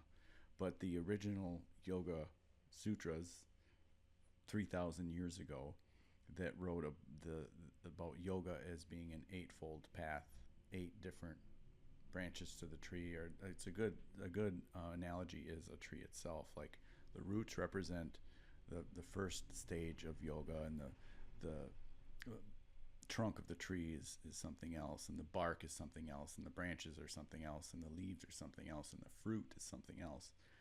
So it starts the basis, and I forgot all the Sanskrit terms, but the basis of yoga, the very first step, is how we treat others, being a good person, like not stealing, being true to the words that you speak, being kind, right? How you treat others. The second one is how we treat ourselves with what we're consuming with, in today's world, it would be technology, what we are thinking, what we are putting in our bodies for nutrition, how we take care of this Ferrari, this temple of ours, is the second. The third is asana, the physical position. And then the original Yoga Sutras, all it mentioned was a seated position. It mentioned prepping the body for connecting with the breath and meditation, and with an upright spine. So a seated position, that's why this is a common yoga pose, the body, Baddha Konasana, you know, the cross-legged. Yeah. That's all that the Yoga Sutras mentioned, was a seated position. And we took asana and turned it into all these other positions, which are great. I'm not discarding it. It helps keep the body flexible and strong, which is so important to move that energy and keep the muscles building, especially when you're over 40. But that is what the term yoga, most people think of, is the different physical positions. But all that is the third limb, and it's meant to prepare the body for the limbs to follow. It is because if our body is prepared in a flexible, strong condition, then we are able to achieve greater results when we go into things like meditation and breath work. It's just setting the stage. So the fourth limb is pranayama, which is breath. Prana is life energy, and obviously, aside from food, we need to breathe, and that air, the oxygen that our bodies absorb is, I mean, that's a whole different rabbit hole, breath work itself, but that's the fourth limb. And then from there, it goes into like the ability to have intense focus on one thing, basically like training yourself to not have ADHD. It's kind of like training yourself to stare at a candle or just have that intense focus. That is, in essence, what that next limb is. And then from there, it is a meditation, which is practicing a sustained presence, a sustained clarity, or like a powerful present energy of awareness, where instead of it being full of energy and all these racing thoughts and ideas and striving to go do this and go do that, it is basically sustained energetic presence of like just being able to be in the moment and only in the moment. And then from there, it goes into awareness of the body, the internal state of the body, having that intense focus and awareness and presence of your physical state. And then from there, samadhi is like eternal bliss. It's the top of the yoga tree. It's the fruit of the yoga tree. But what really the whole point of yoga, the reason it was ever invented in the first place, and the reason that most people practice yoga is to live a longer, happier life. And the average age of people live to nowadays, in the U.S. anyway, or probably in the world, 70 to 80, something like that. The breath studies show that 30 breaths per minute is average. 20 to 30 breaths per minute is pretty average for the typical person who lives between 70 and 80 years old. Consistently, whether yogis or not, people who live a long age in their 90s and 100s or even more, those breath studies show that those people take an average of 10 breaths per second. Per minute. Or yeah, per minute, yes. How do you do that? They're so calm. It's like a dog panting. Wow. So just 10 a minute. So one could say the purpose of yoga is to breathe slower. Yeah. Or you could say the purpose of yoga is to live a longer, happier life, and the last piece of that puzzle is to train yourself to breathe slower, which includes deeper, because if you just slowed down your breath and kept the same amount of air going in your lungs, then you would just get less oxygen. So it's more it's simple, but it's also more complicated than just breathing slower. It's like, what muscles are you using to breathe? Is your belly coming out first? Are your ribs expanding, or are they not expanding? Because when your ribs expand, you create a bigger void in your core for more air to fill up your lungs. Is your chest lifting up? And then on the exhale, let's say your belly and your ribs and your chest are engaged on the inhale, at what order are you exhaling, right? Are you relaxing the belly first or the chest first? The ribs next, the belly last? Like, all those little details come into, if you can't tell, I'm segueing into breath work right now. Yeah, I was picking up. I was like, oh, this is going right nice into it. Am I supposed to be doing this? Or no, lay back? So the language of breath, as I certified coach as of last year, it was a really intense training, probably the most comprehensive breathwork teacher training program that exists, because it was 6 months of class, maybe 5 months of class, 3 days a week, 2 hours on Saturdays, live sessions with the cohort. Very intense online work with this cohort of 20 people. It ended with a 4-day in-person capstone retreat in Utah. So it was expensive. It was intense. There was points where I'm like, what did I get into? I just like feel like I'm getting my doctorate in breathwork right now. And so it's not possible to share everything there is to know about breathwork through me, because number one, I don't know it all. Number two, the training was so long that you would have to go through the same training to learn everything. So what we're taught as breath workers is to um, if we're doing individual coaching, to look at somebody's situation, their goals, their breathing patterns, their the issues they're having, whether it's depression or anxiety or OCD um, or fear, whatever, and then create a model or a program for them to that would just help them with their things. Not to necessarily teach them how to be breath workers, but to teach them how to learn the breathwork tools for themselves, for their own toolbox. Mm-hmm. And what we find through my personal practice and through coaching is that when it all starts with awareness, like that's the core start to anything. Awareness is the foundation of all positive change. Like this change you've witnessed in your body and your mind through your conscious eating. It started with awareness of your physical and mental conditions, awareness of your body telling you something, awareness of the current system not working, awareness of what is available, i.e. Rewild Health Clinic downstairs, and then awareness through the process of you practicing this, your dedication to it. Right. So when we start with breath, it all starts with awareness. So what we'll do, if you have time, 11:30. Okay. How long does it? We got a half hour for it? Sure. Okay. Yeah. Well, let's start. So I'm going to turn off the lights. What I want you to do is go pee if you have to. All right. Yeah. And then when you get back, be relaxed for this? Yeah. Right. And then when you get back, just recline the chair all the way back and get comfy. I'm going to dim the lights. Okay.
You want the headphones on?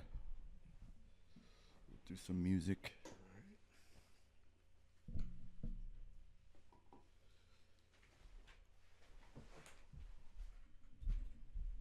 Just get all the way back, get nice and comfy. Oh, I'm already yawning too. I'm getting ready for it. Let your arms rest wherever they feel good. What's this for? That's for your eyes. Oh. Helps darken. All right. And your only job right now, Jeremy, is to just get comfortable and start to bring your awareness to your breath.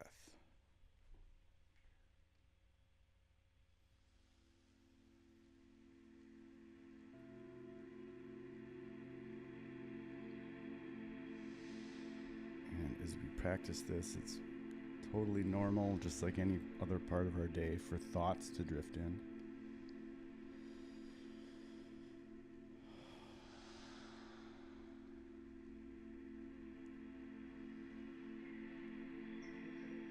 Just invite you to recognize those thoughts without any judgment. No good thoughts, no bad thoughts. Just thought, and then let it drift on by like a cloud and come back to the anchor of your breath.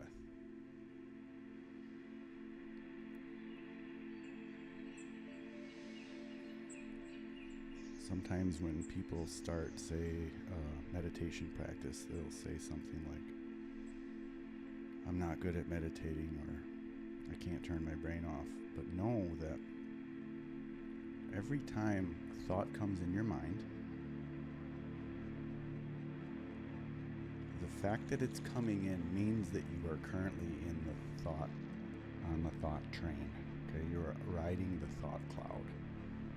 But then at some point, you will remember that your coach is telling you to let those thoughts go by. Your coach is reminding you to keep your awareness on your breath. And at that point, you recognize that you're having a thought and you come back to the anchor, and as you let that thought go, that's a magic moment. That is like a bell going off.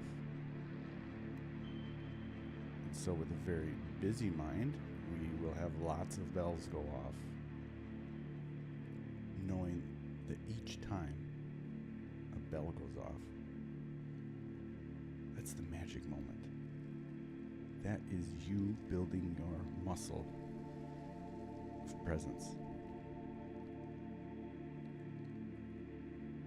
So one could say that the more bells that go off, the better.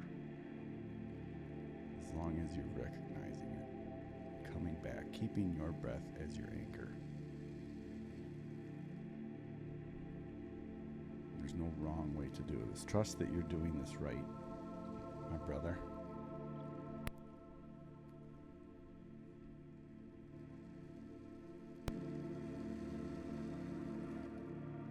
And just start to notice the sensation of the air coming in through your nostrils.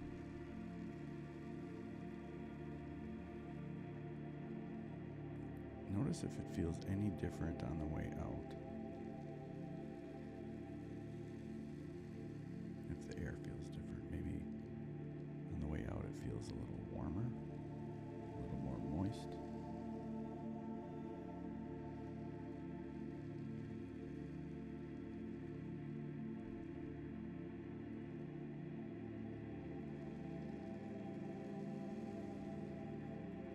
Now bring your awareness to the muscles that you're using to breathe without changing or manipulating your breath at all right now. Just noticing your natural breath wave.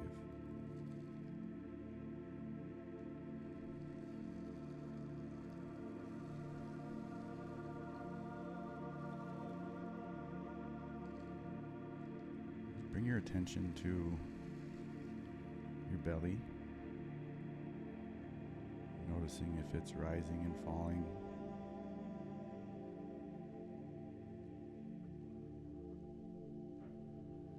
Bring your awareness to your ribs. Just notice if there's any expansion taking place there.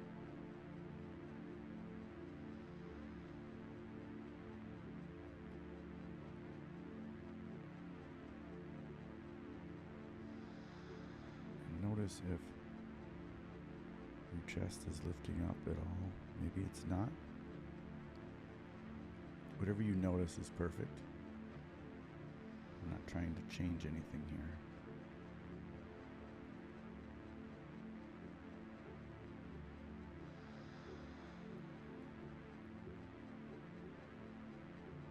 Now imagine the air you're bringing in through your nose right now, giving it maybe a color, tracing it all the way from your nose to your belly on the inhale,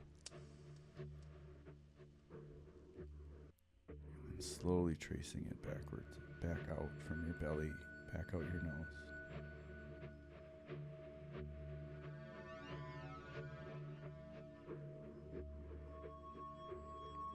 You're doing great.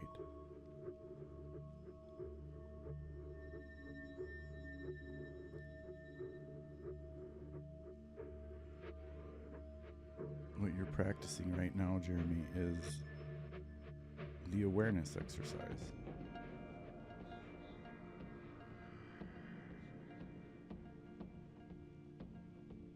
You are just dropping your full attention to the breath in and out through your body.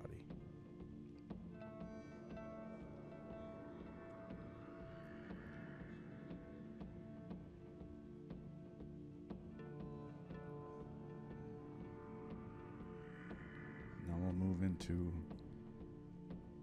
the advanced awareness exercise. So now bring your attention to your forehead.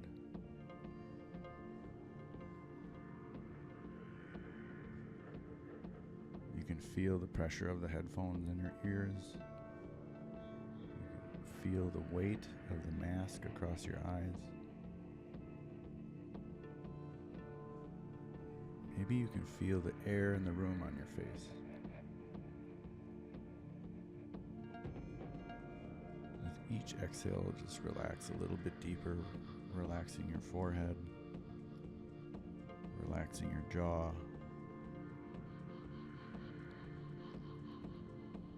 As we begin a scan of the body here.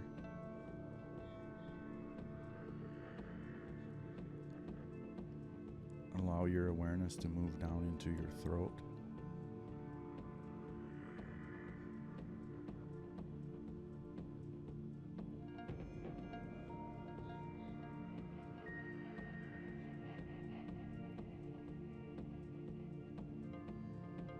Your collarbone.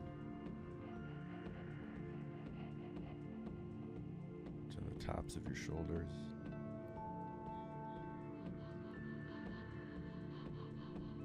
Upper arms,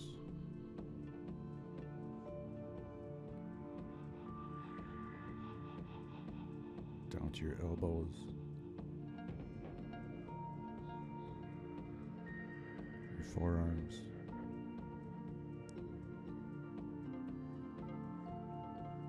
your wrists,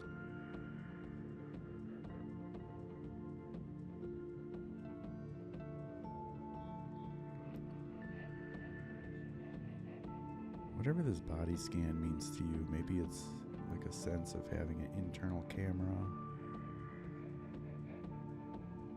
or maybe it's just a feeling of your awareness swimming, swirling to these specific areas, moving down into the backs of your hands and your palms, all the way out to the tips of your fingers.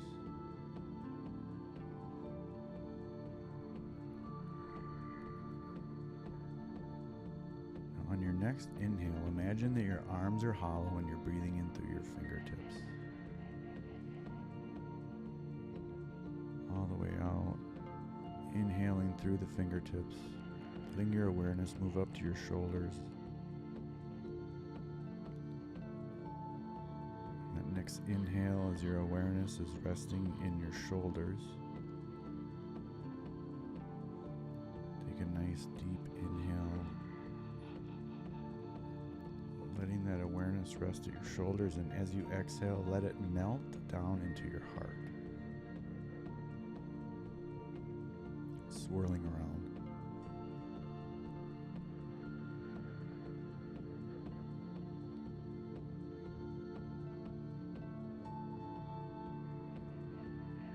Back and forth, swimming around your lungs, dropping into the belly, noticing that diaphragm, that major breathing muscle, doing all of this work.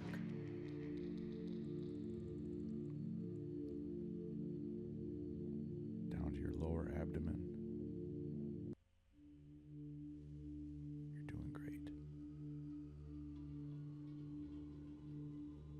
Moving down into your hips, your glutes,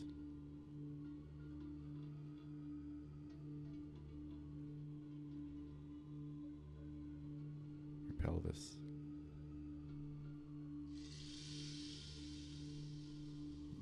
your root, your seat,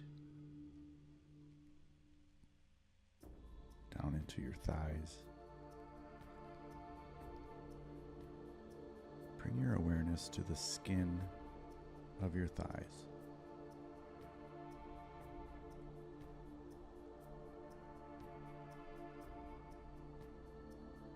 And drop one layer deeper into the muscles of your quads and your hamstrings.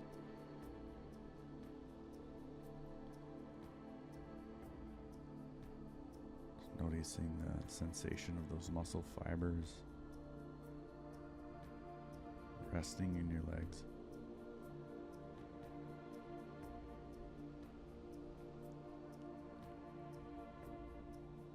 On your next exhale, let that awareness sink deeper into the bone, the femur bone, largest bones in the body. Bring your awareness to the bone marrow.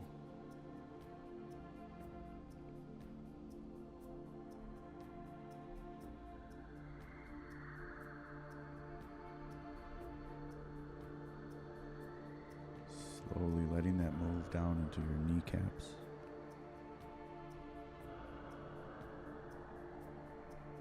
The space behind your knees.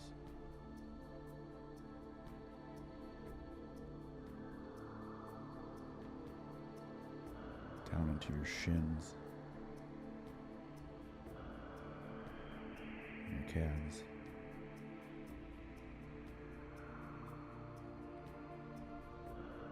Your ankles. Your heels.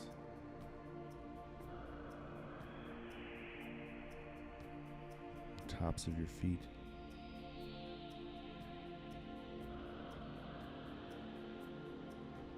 Bottoms of your feet.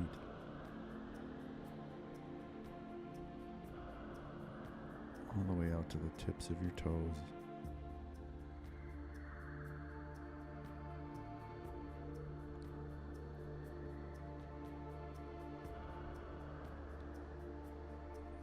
What we're going to do next, I'll guide you when we start this, but you're going to imagine that your legs are hollow. Imagine your whole body is hollow.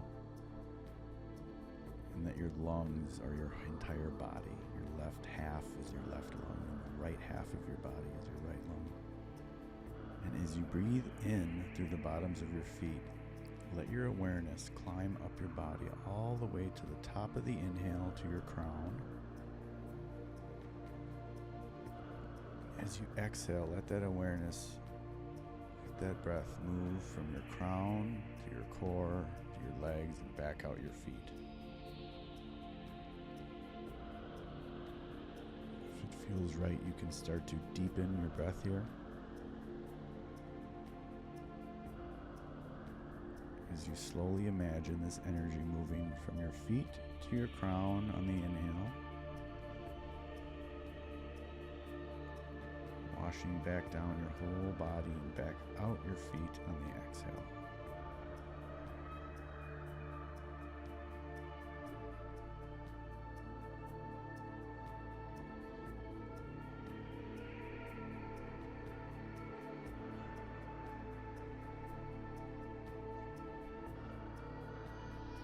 As you drop into this deep sense of internal awareness, you're building on your sense of interoception, our sixth sense of being able to be aware of the internal state of your body.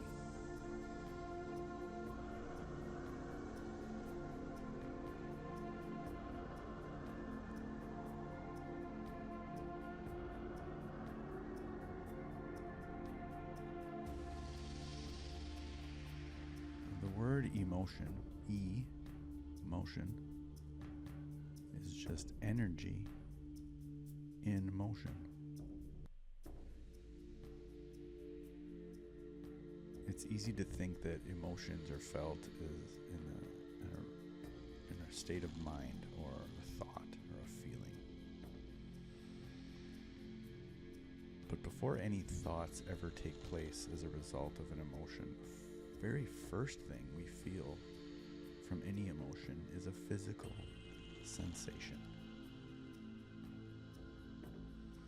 Brain working through the nerve endings in our nervous system, delivering that physical sensation of every emotion we feel.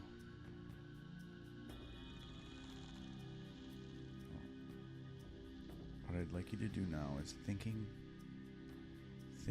about something that makes you feel frustrated.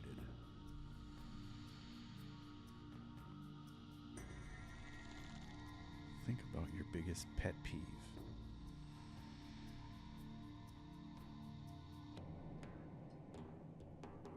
causes a sensation of anger. I want you to feel that right now.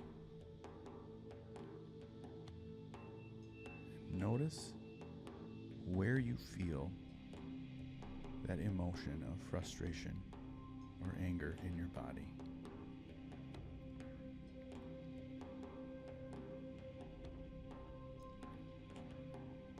Just notice. And we're going to take a deep breath and sigh it out and let that go. Deep inhale through your nose. Deepest breath you've taken all day. Open your mouth and sigh it out.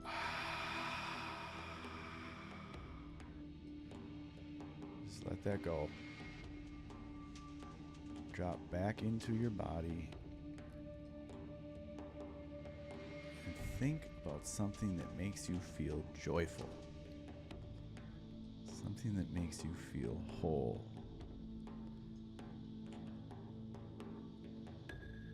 Something that solidifies your purpose of your life.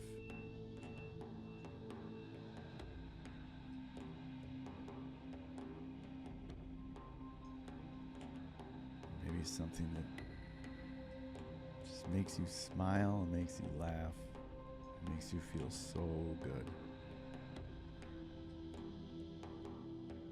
Notice where you feel that in your body, the physical location of that emotion of joy.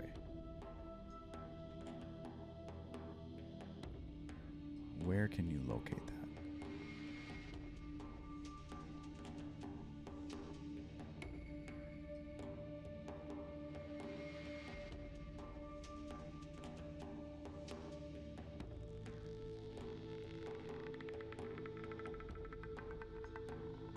Okay, we're going to move into a short cycle of some breath here. We're going to manipulate our breath. We're going to breathe a certain way on purpose. Let's take a cleansing breath. Not that I want you to release your joy, but I do want just to take a cleansing breath as we enter into this cycle of breathing. So once again, take a deep inhale through your nose. Deepest breath you've taken all day. Again, hold it at the top. Once you get all the way full, just hold it. Now take one more sip in. Give yourself a quick little smile and swish it out.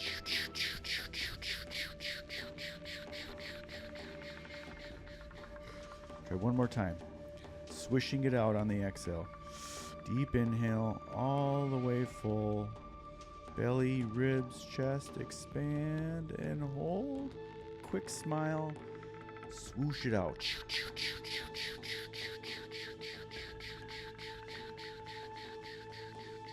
Good job.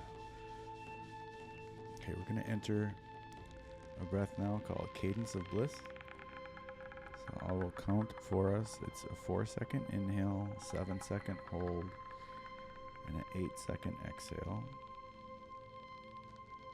Starting on the next inhale in 3, 2, 1. Breathe in for 4, 3, 2, 1. Hold. 2, 3, 4, 5, 6, 7. Let go for 8, 7, 6, 5, 4, 3, 2, 1. Back in. 2, 3, 4. Hold. 7. Let go. 8, 7, 6, 5, 4, 3, 2, 1. Back in. 2, 3, 4. Hold. 2, 3, 4, 5, 6, 7. Let go. 7, 6, 5, 4, 3, 2, 1. Back in. 2, 3, 4. Hold. 2, 3, 4, 5, 6, 7. Let go. You're doing great. 6, 5, 4, 3, 2, 1. Back in. Hold.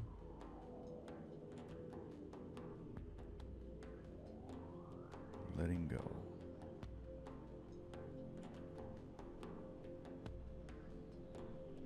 On your own for a couple more rounds.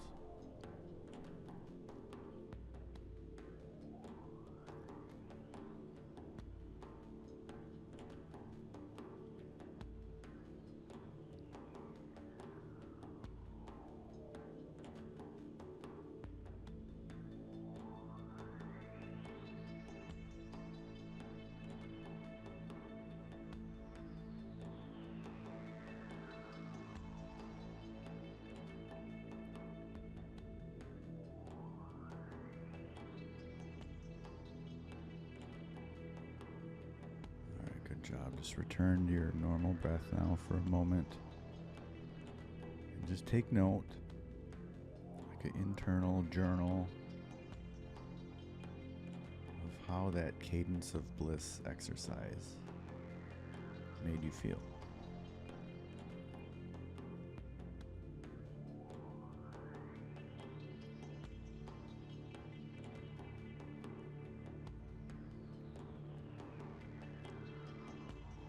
Just going to end with a quick round of superventilation. Nothing too difficult, but this is why we call it breath work. It is a bit of exercise of those breathing muscles, all 42 of them.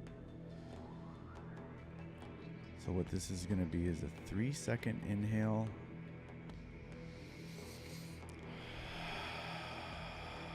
a 3-second exhale. You can go out through the mouth or nose, whatever feels good for you. In, 2, 3, and out. 2, 3, back in, 2, 3, and out. 2, 3, back in, belly, ribs, chest, letting go, chest, ribs, belly, back in, belly, ribs, chest, letting go, chest, ribs, belly, back in, 2, 3, and out. 2, 3, back in, 2, 3, and out. 2, 3, you're doing great. Back in and out, you're doing great. Keep it up on your own, just for another minute.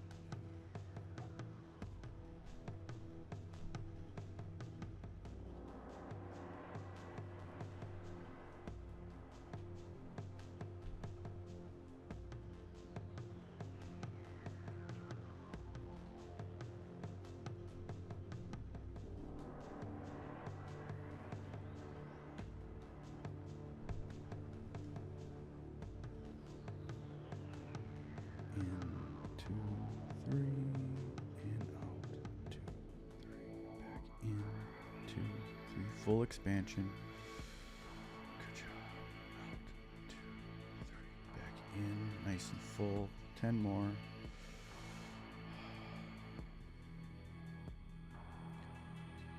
You might start to feel a little dizzy or tingly. That's normal. Right now you are blowing off CO2 and you are jacking your body up with oxygen. This changes brain activity. This type of breathing can activate or elevate the sympathetic nervous system.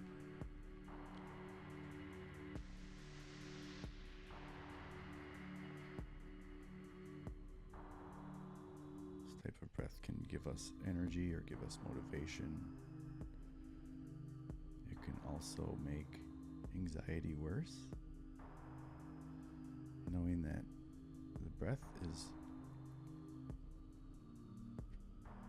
pretty much hands down, we can say fast equals stress and slow and deep equals relaxation.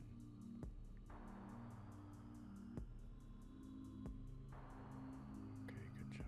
Now on your next inhale, take a deep breath. Belly, ribs, chest, all the way in. Hold at the top. And while you're holding your breath, just let your whole body melt. Just relax.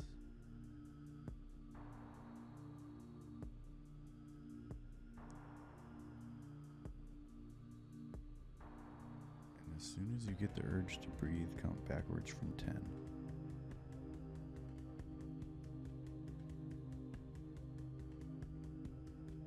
Then challenge yourself to see if you can count backwards from 10 again.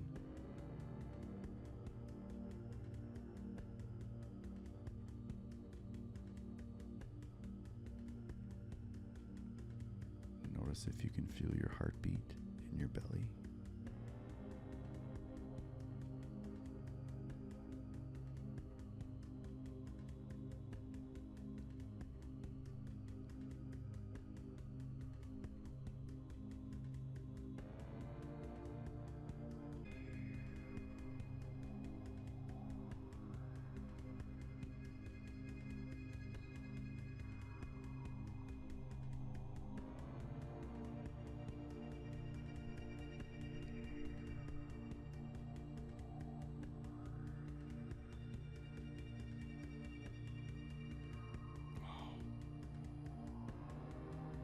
Good job.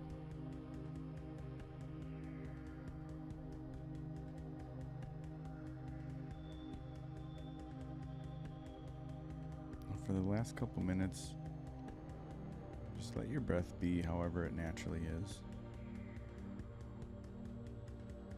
And just allow your awareness to swim around in your body wherever it wants to go.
Whenever you're ready, you can open your eyes and sit back up. Take your time. If this feels good, just take all the time that you need, that you want.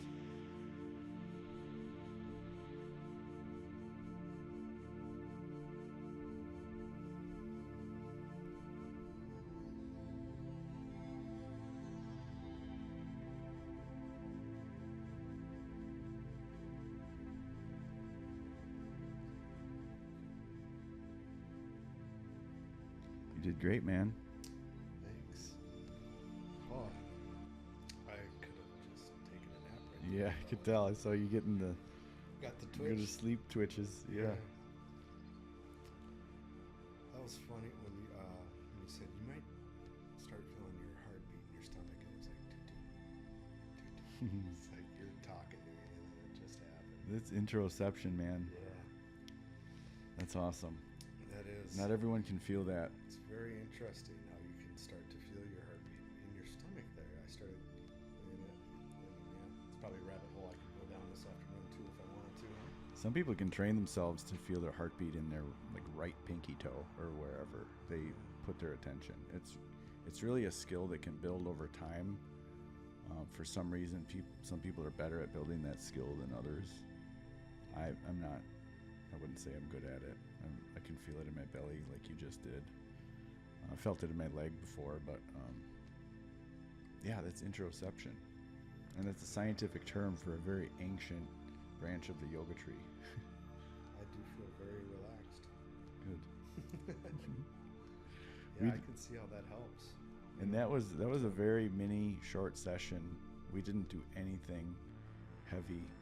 A holotropic breath work is that's psychedelic experience, and that really is an altered state of consciousness. It's called hypoxic-induced transient hypofrontality, and it's literally because of the elevated levels of oxygen and depleted levels of CO2, it temporarily shuts off the prefrontal cortex, the problem-solving part of our brain, and that is an temporary altered state of consciousness that allows people to experience a different part of their consciousness that they don't normally experience, because we're always in our thinking minds, we're always in the doing mode, and experiencing that, even just for a brief moment, it can be powerful. And sometimes it brings up emotions, it releases things from the body that have been stored or trapped for years. It can induce laughter or feelings of bliss. It really depends on the person, depends on the music, depends on the breath pattern, and depends on a lot of things. It could depend on how well you slept and what you ate this morning for breakfast. Wow. But the breath is the bridge that, before we were talking about we're not a mind and a body, we're just one thing. Well, the language of breath teaches that there are two parts to us. There is the conscious part of us that we're very aware with and familiar with. That's the doing, that we are awake, we're making decisions, moving our bodies type part of us. But then there's the unconscious part of us, and that's doing things in the background involuntarily, like your heart beating.